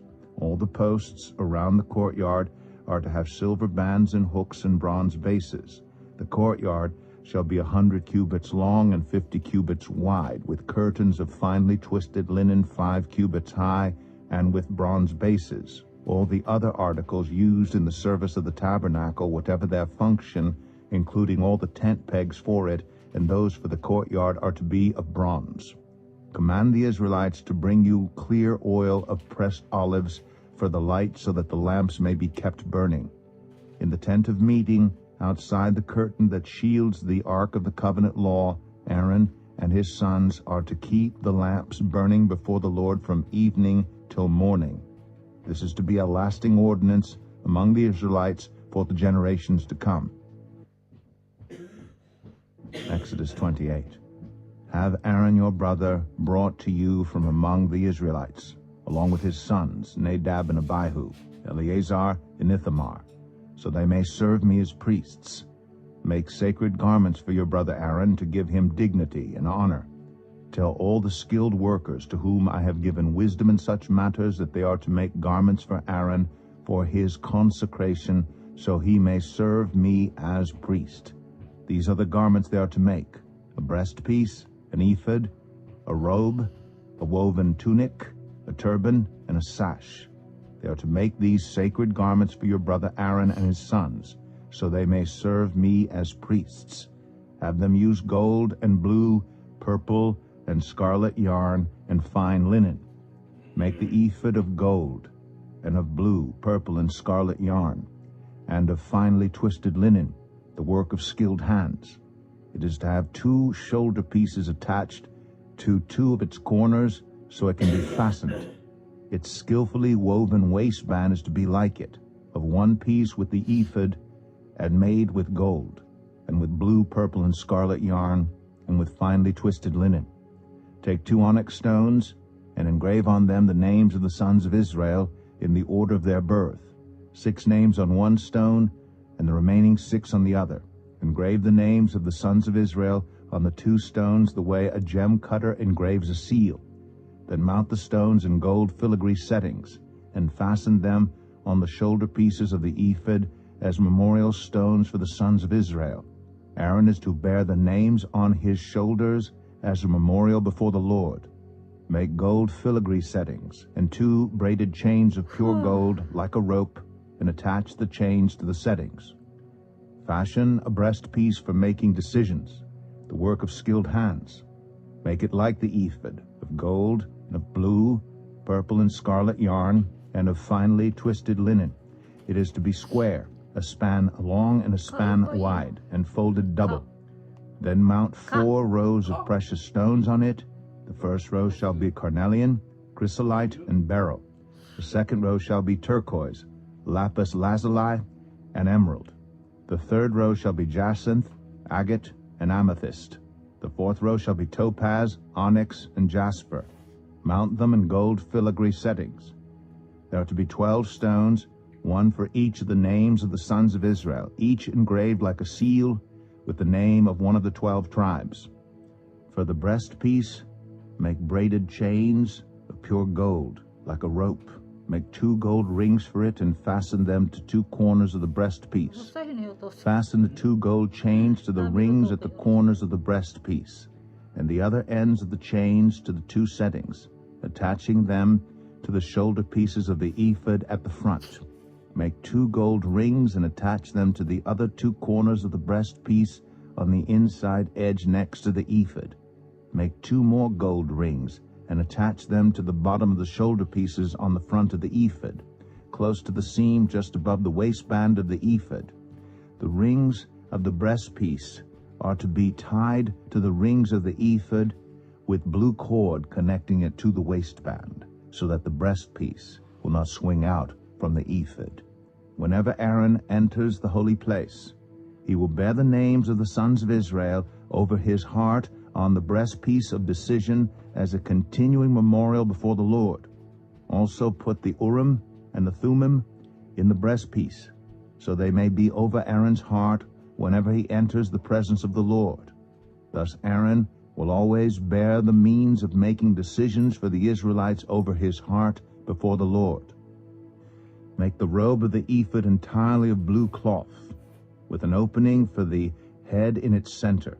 There shall be a woven edge like a collar around this opening, so that it will not tear.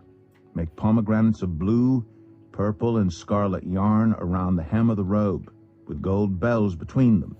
The gold bells and the pomegranates are to alternate around the hem of the robe. Aaron must wear it when he ministers. The sound of the bells will be heard when he enters the holy place before the Lord, and when he comes out, so that he will not die. Make a plate of pure gold, and engrave on it as on a seal, holy to the Lord. Fasten a blue cord to it to attach it to the turban. It is to be on the front of the turban. It will be on Aaron's forehead, and he will bear the guilt involved in the sacred gifts the Israelites consecrate, whatever their gifts may be. It will be on Aaron's forehead continually, so that they will be acceptable to the Lord. Weave the tunic of fine linen, and make the turban of fine linen. The sash is to be the work of an embroiderer. Make tunics, sashes, and caps for Aaron's sons, to give them dignity and honor. After you put these clothes on your brother Aaron and his sons, anoint and ordain them. Consecrate them so they may serve me as priests. Make linen undergarments as a covering for the body, reaching from the waist to the thigh.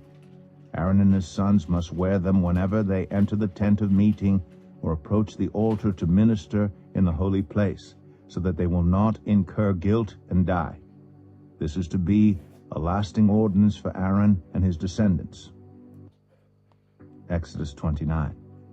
This is what you are to do to consecrate them, so they may serve me as priests.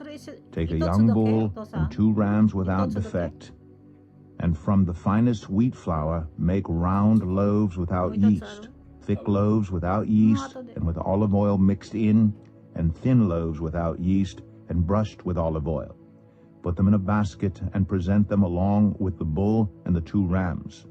Then bring Aaron and his sons to the entrance to the tent of meeting, and wash them with water.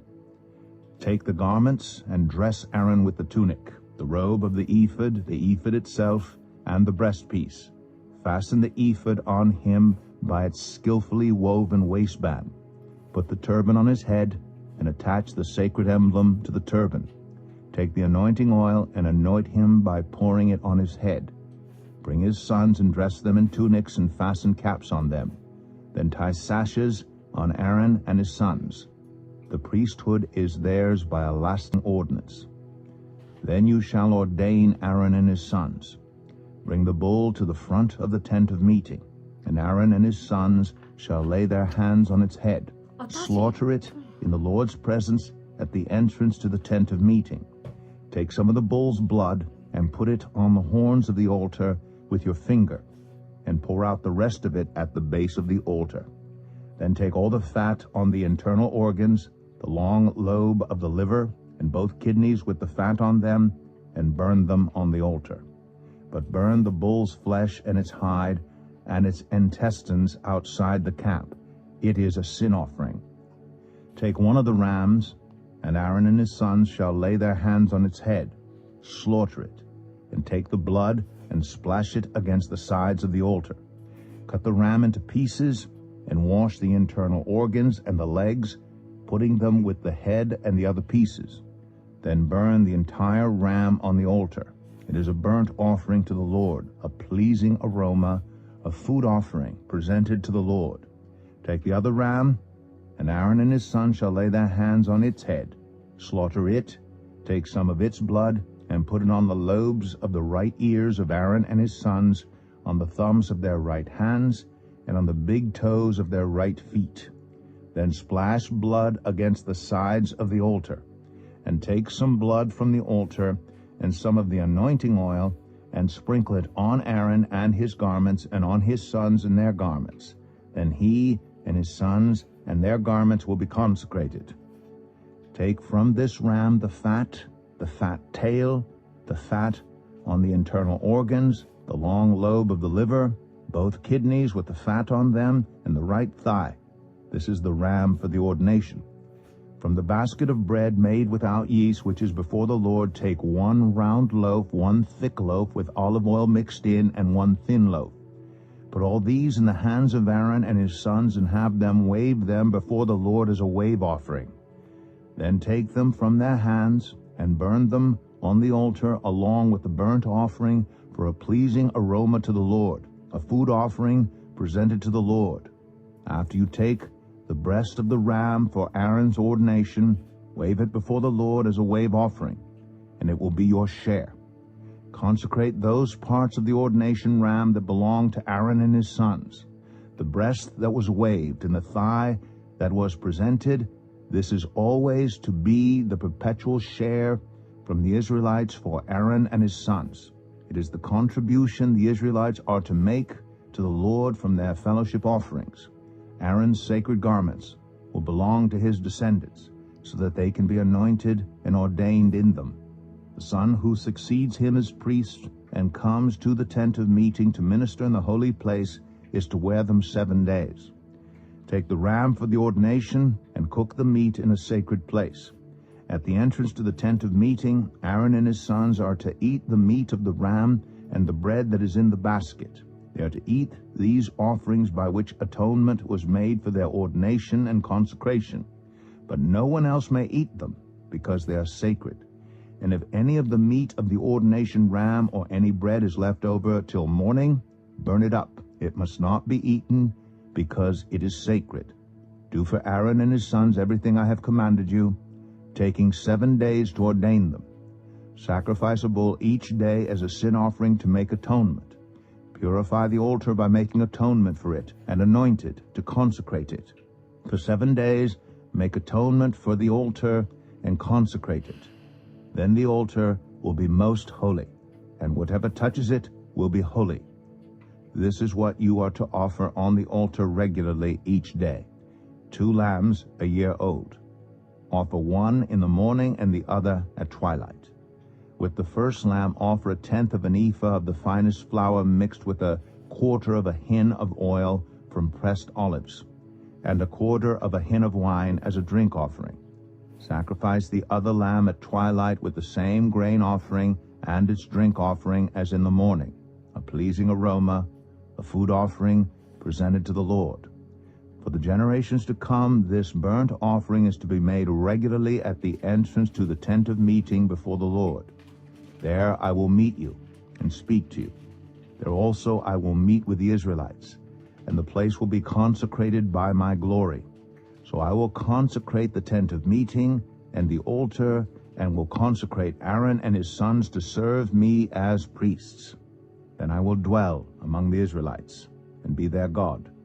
They will know that I am the Lord their God, who brought them out of Egypt, so that I might dwell among them. I am the Lord their God. Exodus 30. Make an altar of acacia wood for burning incense. It is to be square, 1 cubit long and 1 cubit wide, and 2 cubits high. Its horns of one piece with it. Overlay the top and all the sides and the horns with pure gold, and make a gold molding around it. Make 2 gold rings for the altar below the molding, 2 on each of the opposite sides, to hold the poles used to carry it. Make the poles of acacia wood, and overlay them with gold. Put the altar in front of the curtain that shields the ark of the covenant law, before the atonement cover that is over the tablets of the covenant law, where I will meet with you. Aaron must burn fragrant incense on the altar every morning when he tends the lamps. He must burn incense again when he lights the lamps at twilight, so incense will burn regularly before the Lord for the generations to come. Do not offer on this altar any other incense or any burnt offering or grain offering, and do not pour a drink offering on it. Once a year, Aaron shall make atonement on its horns. This annual atonement must be made with the blood of the atoning sin offering for the generations to come. It is most holy to the Lord. Then the Lord said to Moses, when you take a census of the Israelites to count them, each one must pay the Lord a ransom for his life at the time he is counted. Then no plague will come on them when you number them. Each one who crosses over to those already counted is to give a half shekel, according to the sanctuary shekel, which weighs 20 gerahs. This half shekel is an offering to the Lord. All who cross over, those 20 years old or more, are to give an offering to the Lord. The rich are not to give more than a half shekel, and the poor are not to give less when you make the offering to the Lord to atone for your lives. Receive the atonement money from the Israelites, and use it for the service of the tent of meeting. It will be a memorial for the Israelites before the Lord, making atonement for your lives. Then the Lord said to Moses, make a bronze basin with its bronze stand for washing. Place it between the tent of meeting and the altar, and put water in it. Aaron and his sons are to wash their hands and feet with water from it. Whenever they enter the tent of meeting, they shall wash with water so that they will not die. Also, when they approach the altar to minister by presenting a food offering to the Lord, they shall wash their hands and feet so that they will not die. This is to be a lasting ordinance for Aaron and his descendants for the generations to come. Then the Lord said to Moses, "Take the following fine spices, 500 shekels of liquid myrrh, half as much, that is 250 shekels of fragrant cinnamon, 250 shekels of fragrant calamus, 500 shekels of cassia, all according to the sanctuary shekel, and a hin of olive oil. Make these into a sacred anointing oil, a fragrant blend, the work of a perfumer. It will be the sacred anointing oil. Then use it to anoint the tent of meeting, the ark of the covenant law, the table and all its articles, the lampstand and its accessories, the altar of incense, the altar of burnt offering, and all its utensils, and the basin with its stand. You shall consecrate them so they will be most holy, and whatever touches them will be holy. Anoint Aaron and his sons, and consecrate them so they may serve me as priests. Say to the Israelites, this is to be my sacred anointing oil for the generations to come. Do not pour it on anyone else's body, and do not make any other oil using the same formula. It is sacred, and you are to consider it sacred. Whoever makes perfume like it and puts it on anyone other than a priest must be cut off from their people." Then the Lord said to Moses, "Take fragrant spices, gum resin, onycha, and galbanum, and pure frankincense, all in equal amounts, and make a fragrant blend of incense, the work of a perfumer. It is to be salted and pure and sacred. Grind some of it to powder, and place it in front of the ark of the covenant law in the tent of meeting, where I will meet with you. It shall be most holy to you. Do not make any incense with this formula for yourselves. Consider it holy to the Lord. Whoever makes incense like it to enjoy its fragrance must be cut off from their people." Exodus 31.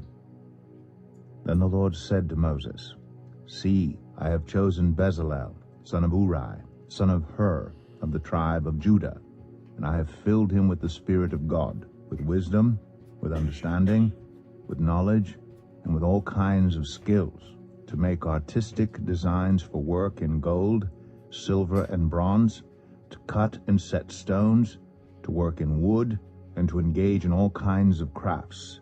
Moreover, I have appointed Aholiab, son of Ahisamach, of the tribe of Dan, to help him.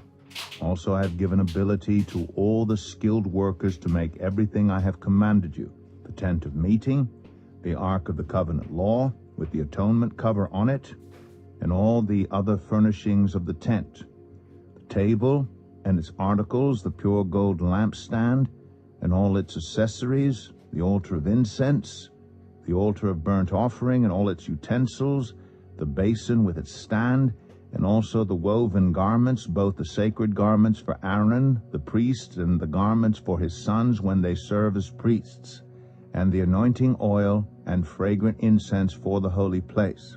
They are to make them just as I commanded you." Then the Lord said to Moses, "Say to the Israelites, you must observe my Sabbaths.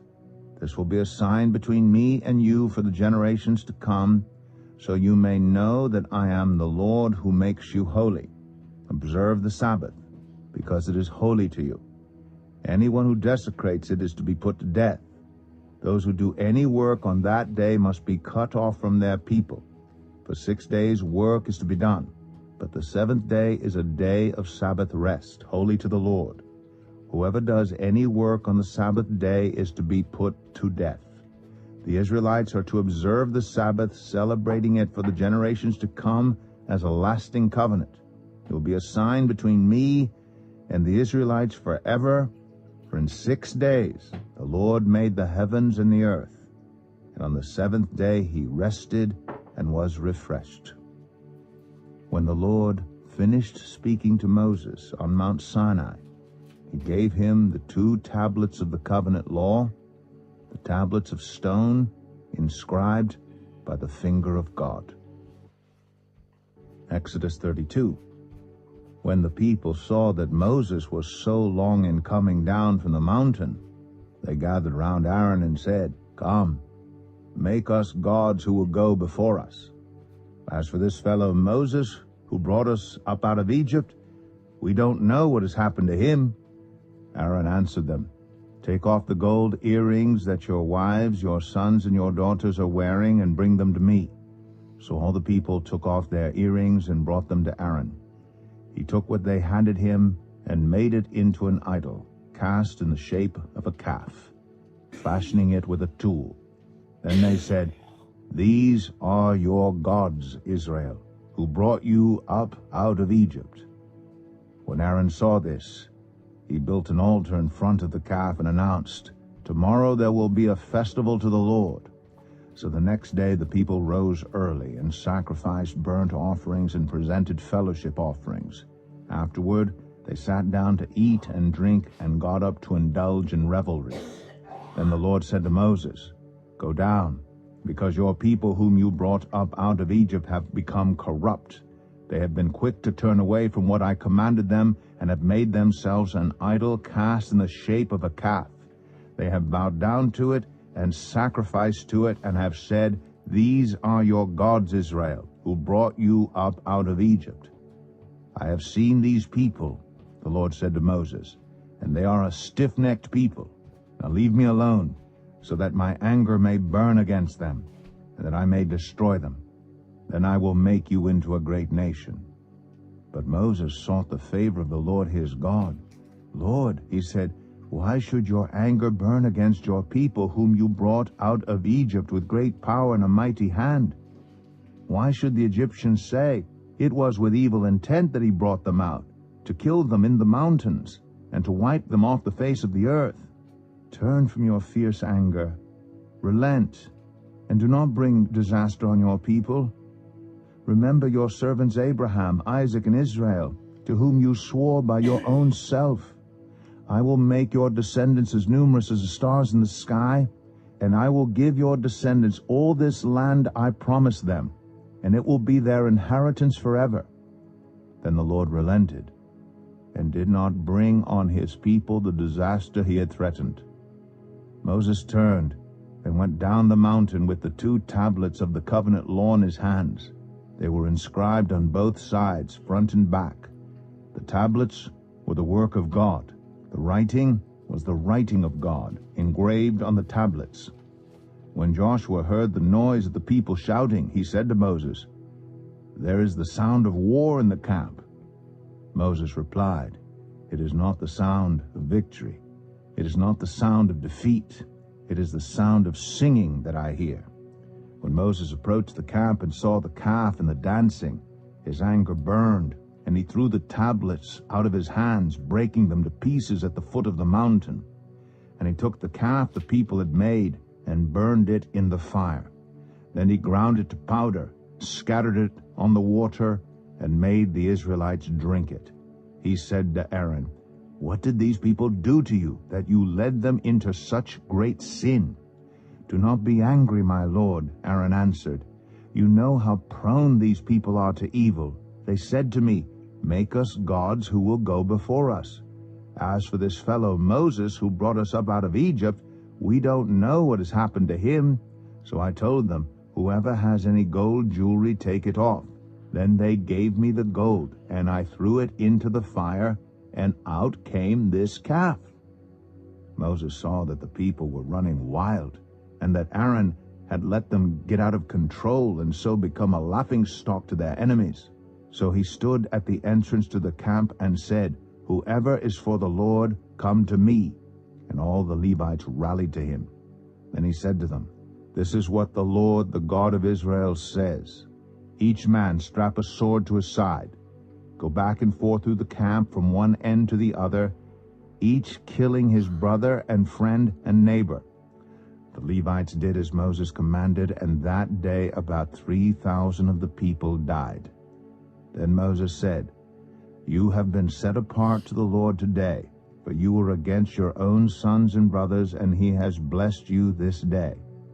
The next day Moses said to the people, "You have committed a great sin, but now I will go up to the Lord.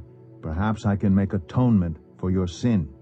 So Moses went back to the Lord and said, "Oh, what a great sin these people have committed. They have made themselves gods of gold. But now, please forgive their sin. But if not, then blot me out of the book you have written." The Lord replied to Moses, "Whoever has sinned against me, I will blot out of my book. Now go, lead the people to the place I spoke of, and my angel will go before you. However, when the time comes for me to punish, I will punish them for their sin." And the Lord struck the people with a plague because of what they did with the calf Aaron had made. Exodus 33.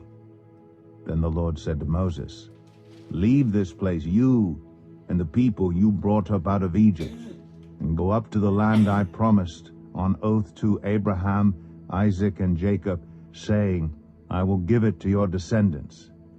I will send an angel before you and drive out the Canaanites, Amorites, Hittites, Perizzites, Hivites, and Jebusites. Go up to the land flowing with milk and honey. But I will not go with you, because you are a stiff-necked people, and I might destroy you on the way." When the people heard these distressing words, they began to mourn, and no one put on any ornaments. For the Lord had said to Moses, "Tell the Israelites, you are a stiff-necked people. If I were to go with you even for a moment, I might destroy you. Now take off your ornaments, and I will decide what to do with you." So the Israelites stripped off their ornaments at Mount Horeb. Now Moses used to take a tent and pitch it outside the camp some distance away, calling it the tent of meeting. Anyone inquiring of the Lord would go to the tent of meeting outside the camp. And whenever Moses went out to the tent, all the people rose and stood at the entrances to their tents, watching Moses until he entered the tent.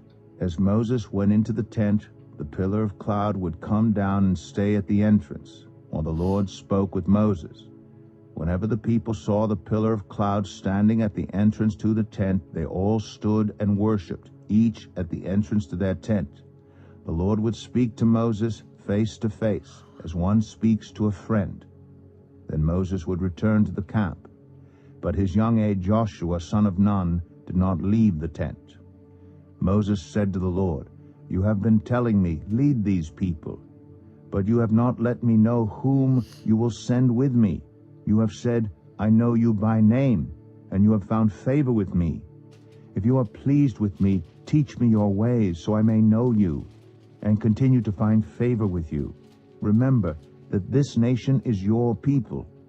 The Lord replied, "My presence will go with you, and I will give you rest." Then Moses said to him, "If your presence does not go with us, do not send us up from here. How will anyone know that you are pleased with me and with your people unless you go with us? What else will distinguish me and your people from all the other people on the face of the earth?" And the Lord said to Moses, "I will do the very thing you have asked, because I am pleased with you, and I know you by name." Then Moses said, "Now, show me your glory." And the Lord said, "I will cause all my goodness to pass in front of you, and I will proclaim my name, the Lord, in your presence. I will have mercy on whom I will have mercy, and I will have compassion on whom I will have compassion. But," he said, "you cannot see my face, for no one may see me and live." And the Lord said, "There's a place near me where you may stand on a rock. When my glory passes by, I will put you in a cleft in the rock and cover you with my hand until I have passed by. Then I will remove my hand, and you will see my back, but my face must not be seen." Exodus 34. The Lord said to Moses, "Chisel out 2 stone tablets like the first ones, and I will write on them the words that were on the first tablets, which you broke. Be ready in the morning, and then come up on Mount Sinai. Present yourself to me there on top of the mountain. No one is to come with you or be seen anywhere on the mountain. Not even the flocks and herds may graze in front of the mountain.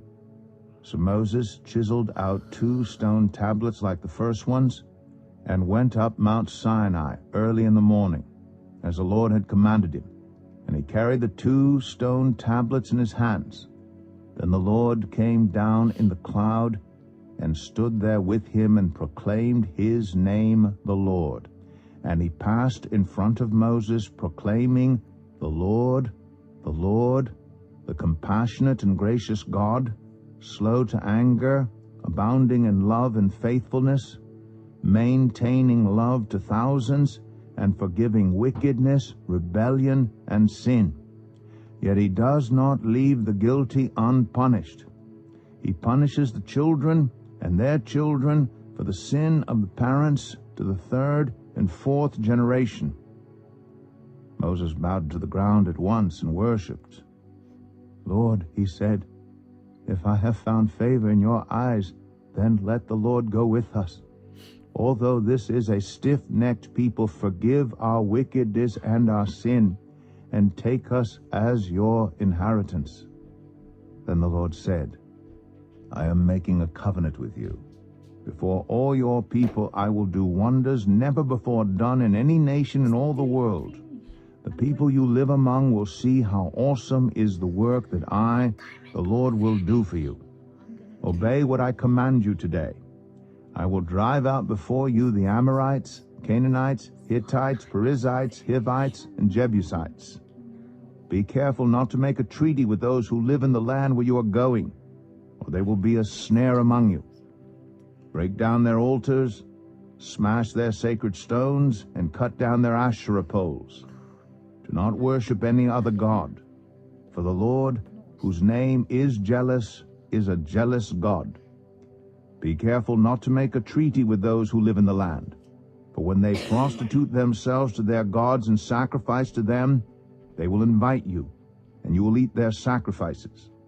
And when you choose some of their daughters as wives for your sons, and those daughters prostitute themselves to their gods, they will lead your sons to do the same. Do not make any idols. Celebrate the festival of unleavened bread. For 7 days eat bread made without yeast, as I commanded you.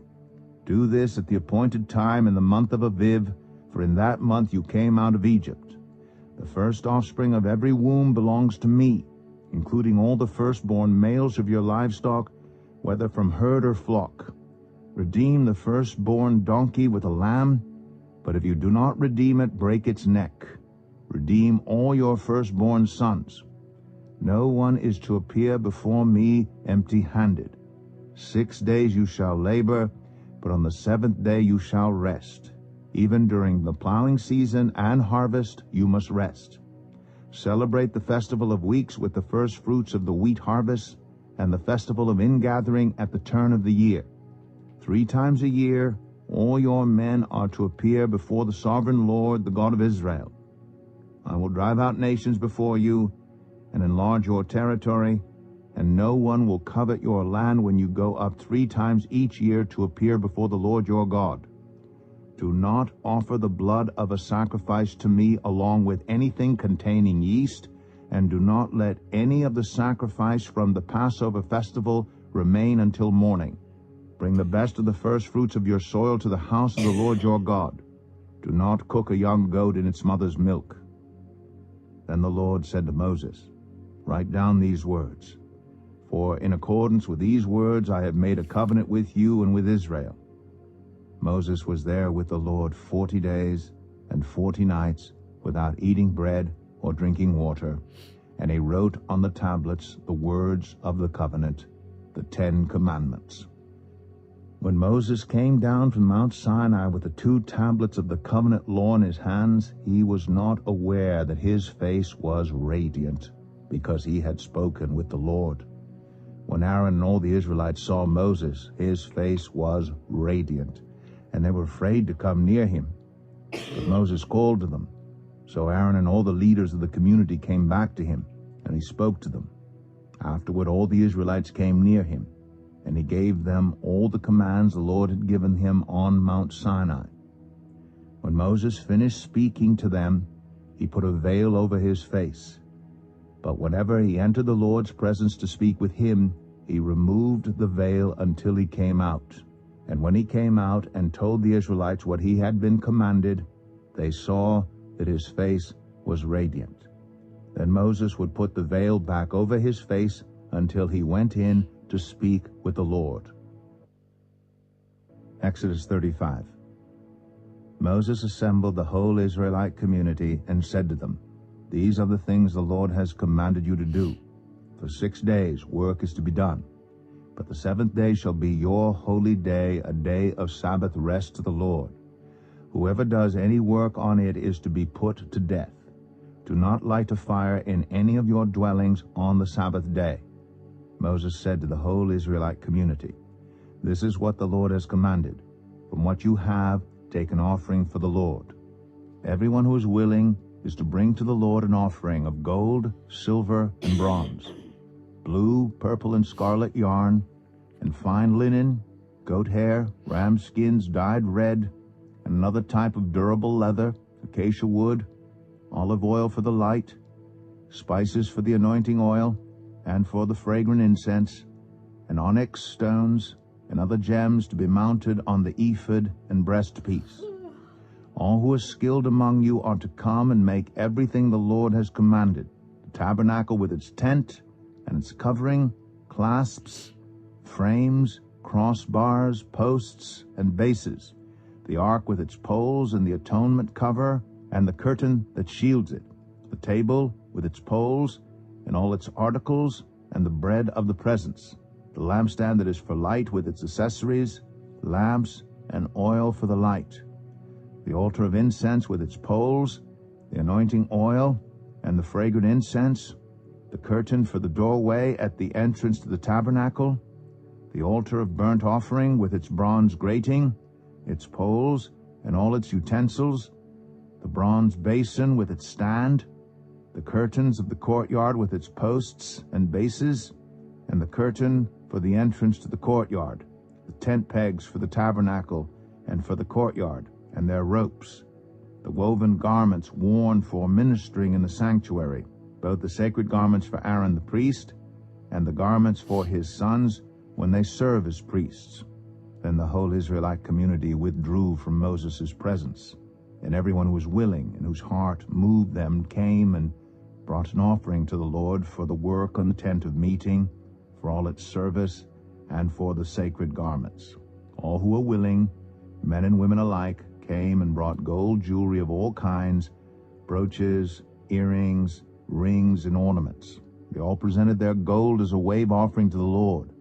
Everyone who had blue, purple, or scarlet yarn, or fine linen, or goat hair, ram skins dyed red, or the other durable leather, brought them. Those presenting an offering of silver or bronze brought it as an offering to the Lord, and everyone who had acacia wood for any part of the work brought it. Every skilled woman spun with her hands and brought what she had spun, blue, purple, or scarlet yarn or fine linen. And all the women who were willing and had the skill spun the goat hair. The leaders brought onyx stones and other gems to be mounted on the ephod and breastpiece. They also brought spices and olive oil for the light, and for the anointing oil, and for the fragrant incense. All the Israelite men and women who were willing brought to the Lord freewill offerings for all the work the Lord through Moses had commanded them to do. Then Moses said to the Israelites, "See, the Lord has chosen Bezalel son of Uri, the son of Hur, of the tribe of Judah, and he has filled him with the Spirit of God, with wisdom, with understanding, with knowledge, and with all kinds of skills, to make artistic designs for work in gold, silver, and bronze, to cut and set stones, to work in wood, and to engage in all kinds of artistic crafts. And he has given both him and Aholiab, son of Ahisamach, of the tribe of Dan, the ability to teach others. He has filled them with skill to do all kinds of work as engravers, designers, embroiderers in blue, purple, and scarlet yarn, and fine linen, and weavers, all of them skilled workers and designers. Exodus 36. So Bezalel, Aholiab, and every skilled person to whom the Lord has given skill and ability to know how to carry out all the work of constructing the sanctuary are to do the work just as the Lord has commanded. Then Moses summoned Bezalel and Aholiab, and every skilled person to whom the Lord had given ability and who was willing to come and do the work. They received from Moses all the offerings the Israelites had brought to carry out the work of constructing the sanctuary. And the people continued to bring free-will offerings morning after morning. So all the skilled workers who were doing all the work on the sanctuary left what they were doing and said to Moses, "The people are bringing more than enough for doing the work the Lord commanded to be done." Then Moses gave an order, and they sent this word throughout the camp: "No man or woman is to make anything else as an offering for the sanctuary." And so the people were restrained from bringing more, because what they already had was more than enough to do all the work. All those who were skilled among the workers made the tabernacle with 10 curtains of finely twisted linen and blue, purple, and scarlet yarn, with cherubim woven into them by expert hands. All the curtains were the same size, 28 cubits long and 4 cubits wide. They joined 5 of the curtains together and did the same with the other 5. Then they made loops of blue material along the edge of the end curtain in one set, and the same was done with the end curtain in the other set. They also made 50 loops on one curtain and 50 loops on the end curtain of the other set, with the loops opposite each other. Then they made 50 gold clasps and used them to fasten the 2 sets of curtains together so that the tabernacle was a unit. They made curtains of goat hair for the tent over the tabernacle, 11 altogether. All 11 curtains were the same size, 30 cubits long and 4 cubits wide. They joined 5 of the curtains into one set and the other 6 into another set. Then they made 50 loops along the edge of the end curtain in one set and also along the edge of the end curtain in the other set. They made 50 bronze clasps to fasten the tent together as a unit.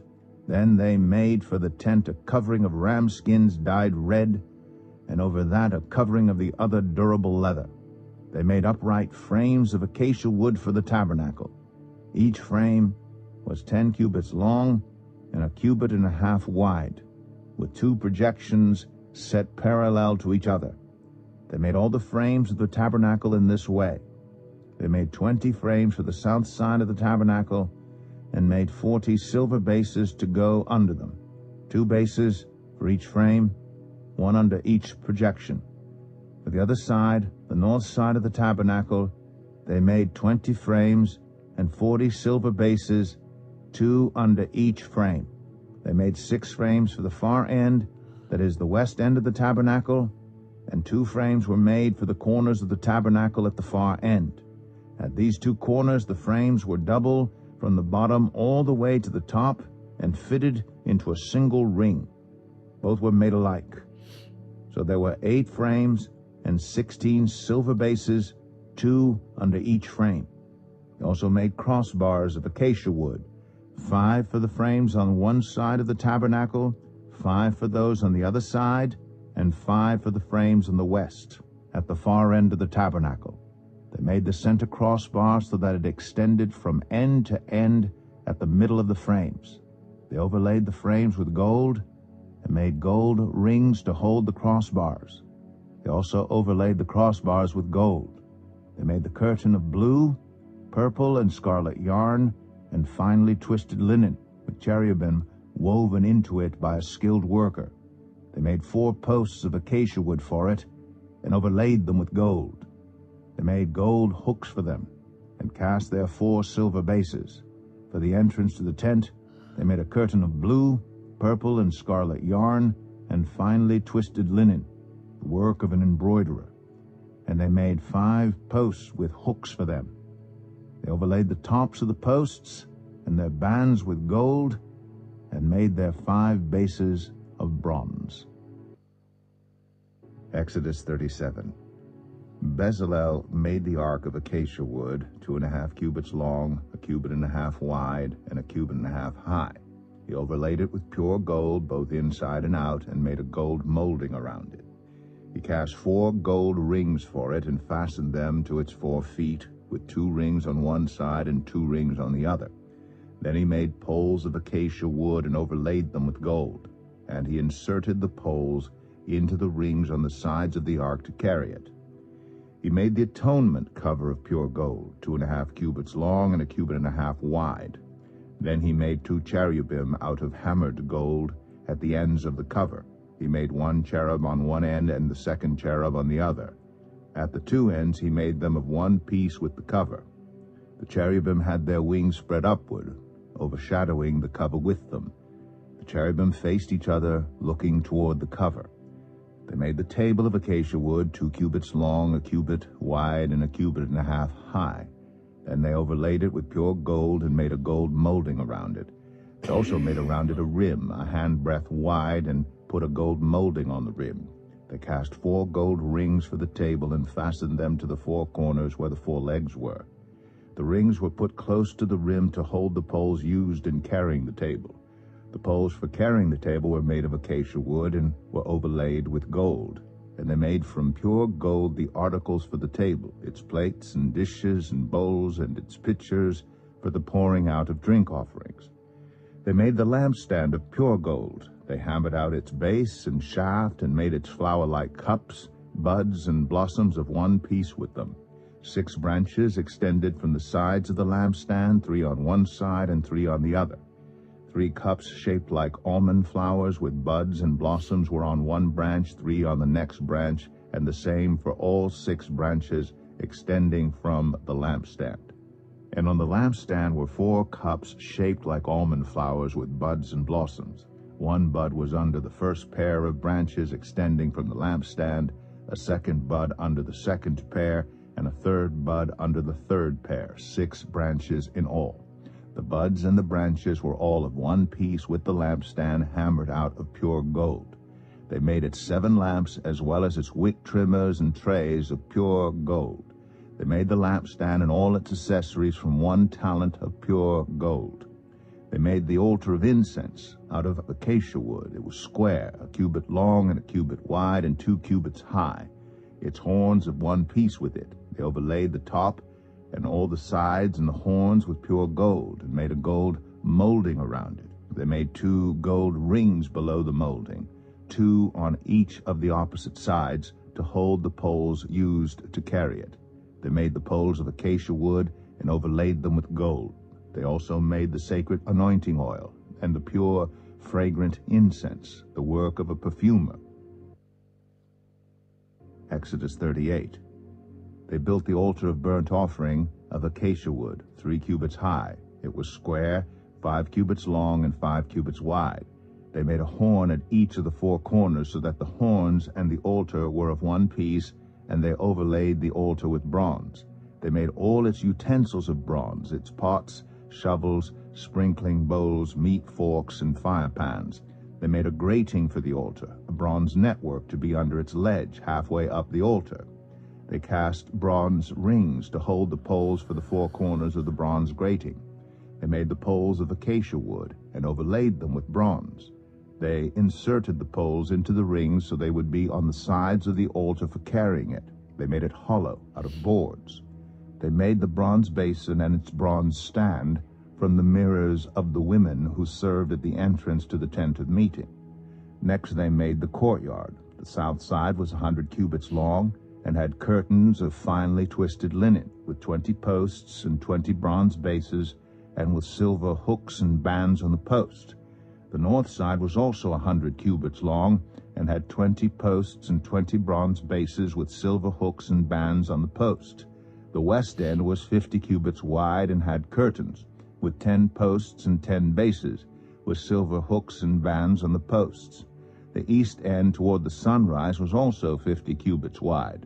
Curtains 15 cubits long were on one side of the entrance with 3 posts and 3 bases, and curtains 15 cubits long were on the other side of the entrance to the courtyard, with 3 posts and 3 bases.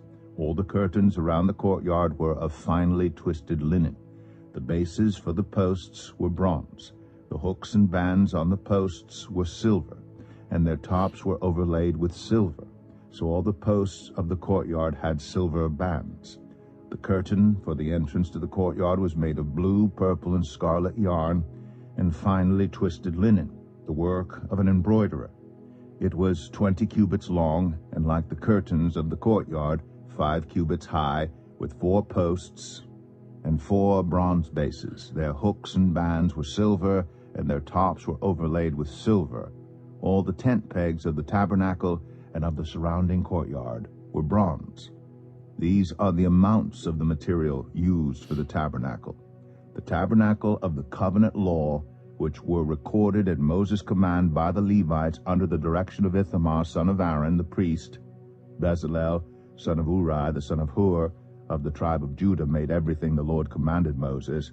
With him was Oholiab, son of Ahisamach, of the tribe of Dan, an engraver and designer, and an embroiderer in blue, purple, and scarlet yarn and fine linen. The total amount of the gold from the wave offering used for all the work on the sanctuary was 29 talents and 730 shekels, according to the sanctuary shekel. The silver obtained from those of the community who were counted in the census was 100 talents and 1,775 shekels, according to the sanctuary shekel. 1 bekah per person, that is half a shekel, according to the sanctuary shekel, from everyone who had crossed over to those counted, 20 years old or more, a total of 603,550 men. The 100 talents of silver were used to cast the bases for the sanctuary and for the curtain, 100 bases from the 100 talents, 1 talent for each base. They used the 1,775 shekels to make the hooks for the posts, to overlay the tops of the posts, and to make their bands. The bronze from the wave offering was 70 talents and 2,400 shekels. They used it to make the bases for the entrance to the tent of meeting, the bronze altar with its bronze grating and all its utensils, the bases for the surrounding courtyard and those for its entrance, and all the tent pegs for the tabernacle and those for the surrounding courtyard. Exodus 39. From the blue, purple, and scarlet yarn, they made woven garments for ministering in the sanctuary. They also made sacred garments for Aaron, as the Lord commanded Moses. They made the ephod of gold, and of blue, purple, and scarlet yarn, and of finely twisted linen. They hammered out thin sheets of gold and cut strands to be worked into the blue, purple, and scarlet yarn and fine linen, the work of skilled hands. They made shoulder pieces for the ephod, which were attached to 2 of its corners so it could be fastened. Its skillfully woven waistband was like it, of 1 piece, with the ephod, and made with gold and with blue, purple, and scarlet yarn, and with finely twisted linen, as the Lord commanded Moses. They mounted the onyx stones in gold filigree settings, and engraved them like a seal with the names of the sons of Israel. Then they fastened them on the shoulder pieces of the ephod as memorial stones for the sons of Israel, as the Lord commanded Moses. They fastened the breastpiece, the work of a skilled craftsman. They made it like the ephod, of gold and of blue, purple, and scarlet yarn, and of finely twisted linen. It was square, a span long and a span wide, and folded double. Then they mounted 4 rows of precious stones on it. The first row was cornelian, chrysolite, and beryl. The second row was turquoise, lapis lazuli, and emerald. The third row was jacinth, agate, and amethyst. The fourth row was topaz, onyx, and jasper. They were mounted in gold filigree settings. There were 12 stones, 1 for each of the names of the sons of Israel, each engraved like a seal with the name of one of the 12 tribes. For the breastpiece they made braided chains of pure gold, like a rope. They made 2 gold filigree settings and 2 gold rings, and fastened the rings to 2 of the corners of the breastpiece. They fastened the 2 gold chains to the rings at the corners of the breastpiece, and the other ends of the chains to the 2 settings, attaching them to the shoulder pieces of the ephod at the front. They made 2 gold rings, and attached them to the other 2 corners of the breastpiece on the inside edge next to the ephod. Then they made 2 more gold rings, and attached them to the bottom of the shoulder pieces on the front of the ephod, close to the seam, just above the waistband of the ephod. They tied the rings of the breastpiece to the rings of the ephod with blue cord, connecting it to the waistband so that the breastpiece would not swing out from the ephod, as the Lord commanded Moses. They made the robe of the ephod entirely of blue cloth, the work of a weaver, with an opening in the center of the robe like the opening of a collar, and a band around this opening so that it would not tear. They made pomegranates of blue, purple, and scarlet yarn and finely twisted linen around the hem of the robe. And they made bells of pure gold and attached them around the hem between the pomegranates. The bells and pomegranates alternated around the hem of the robe to be worn for ministering, as the Lord commanded Moses. For Aaron and his sons they made tunics of fine linen, the work of a weaver, and the turban of fine linen, the linen caps, and the undergarments of finely twisted linen. The sash was made of finely twisted linen and blue, purple, and scarlet yarn, the work of an embroiderer, as the Lord commanded Moses. They made the plate, the sacred emblem, out of pure gold, and engraved on it, like an inscription on a seal, "Holy to the Lord." Then they fastened a blue cord to it to attach it to the turban, as the Lord commanded Moses. So all the work on the tabernacle, the tent of meeting, was completed. The Israelites did everything just as the Lord commanded Moses. Then they brought the tabernacle to Moses, the tent and all its furnishings, its clasps, frames, crossbars, posts, and bases, the covering of ram skins dyed red, and the covering of another durable leather, and the shielding curtain, the ark of the covenant law with its poles, and the atonement cover, the table with all its articles, and the bread of the presence, the pure gold lampstand with its row of lamps and all its accessories, and the olive oil for the light, the gold altar, the anointing oil, the fragrant incense, and the curtain for the entrance to the tent, the bronze altar with its bronze grating, its poles and all its utensils, the basin with its stand, the curtains of the courtyard with its posts and bases, and the curtain for the entrance to the courtyard, the ropes and tent pegs for the courtyard, all the furnishings for the tabernacle, the tent of meeting, and the woven garments worn for ministering in the sanctuary,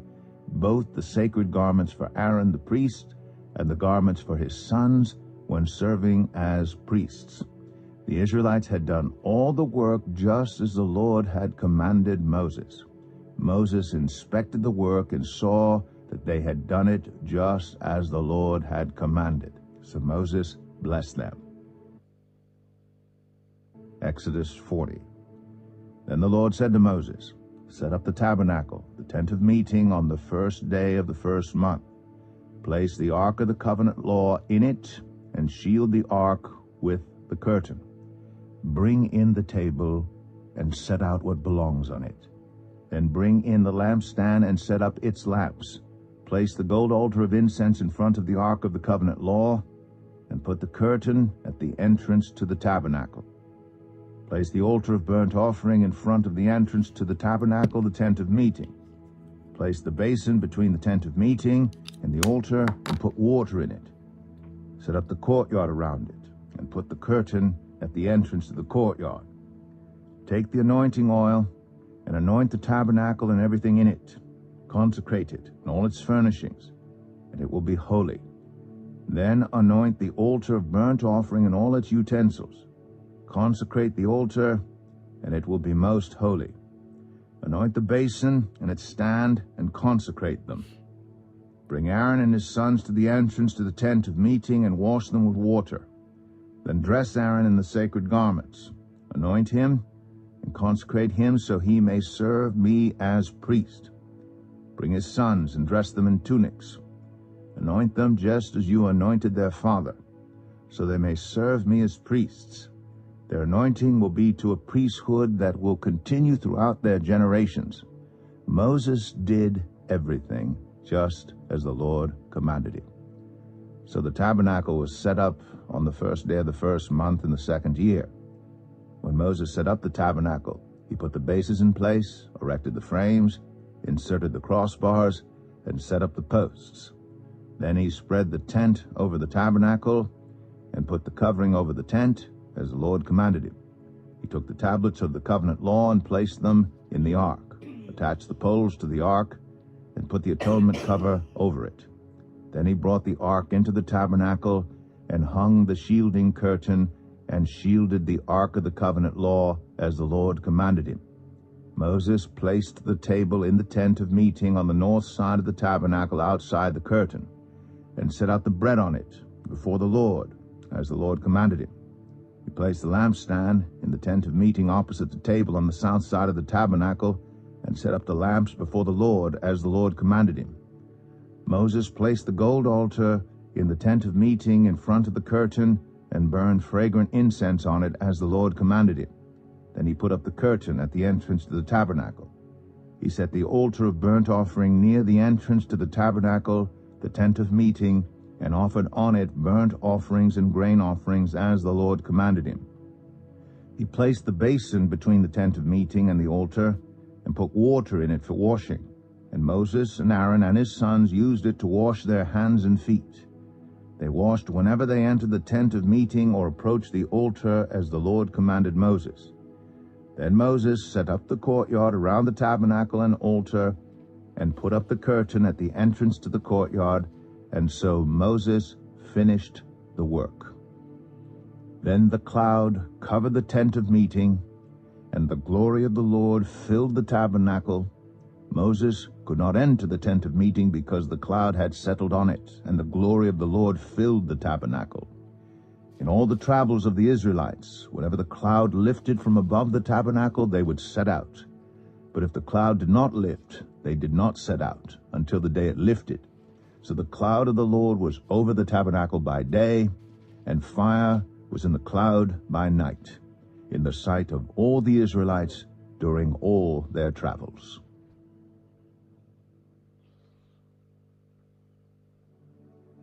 The Book of Leviticus, chapter 1.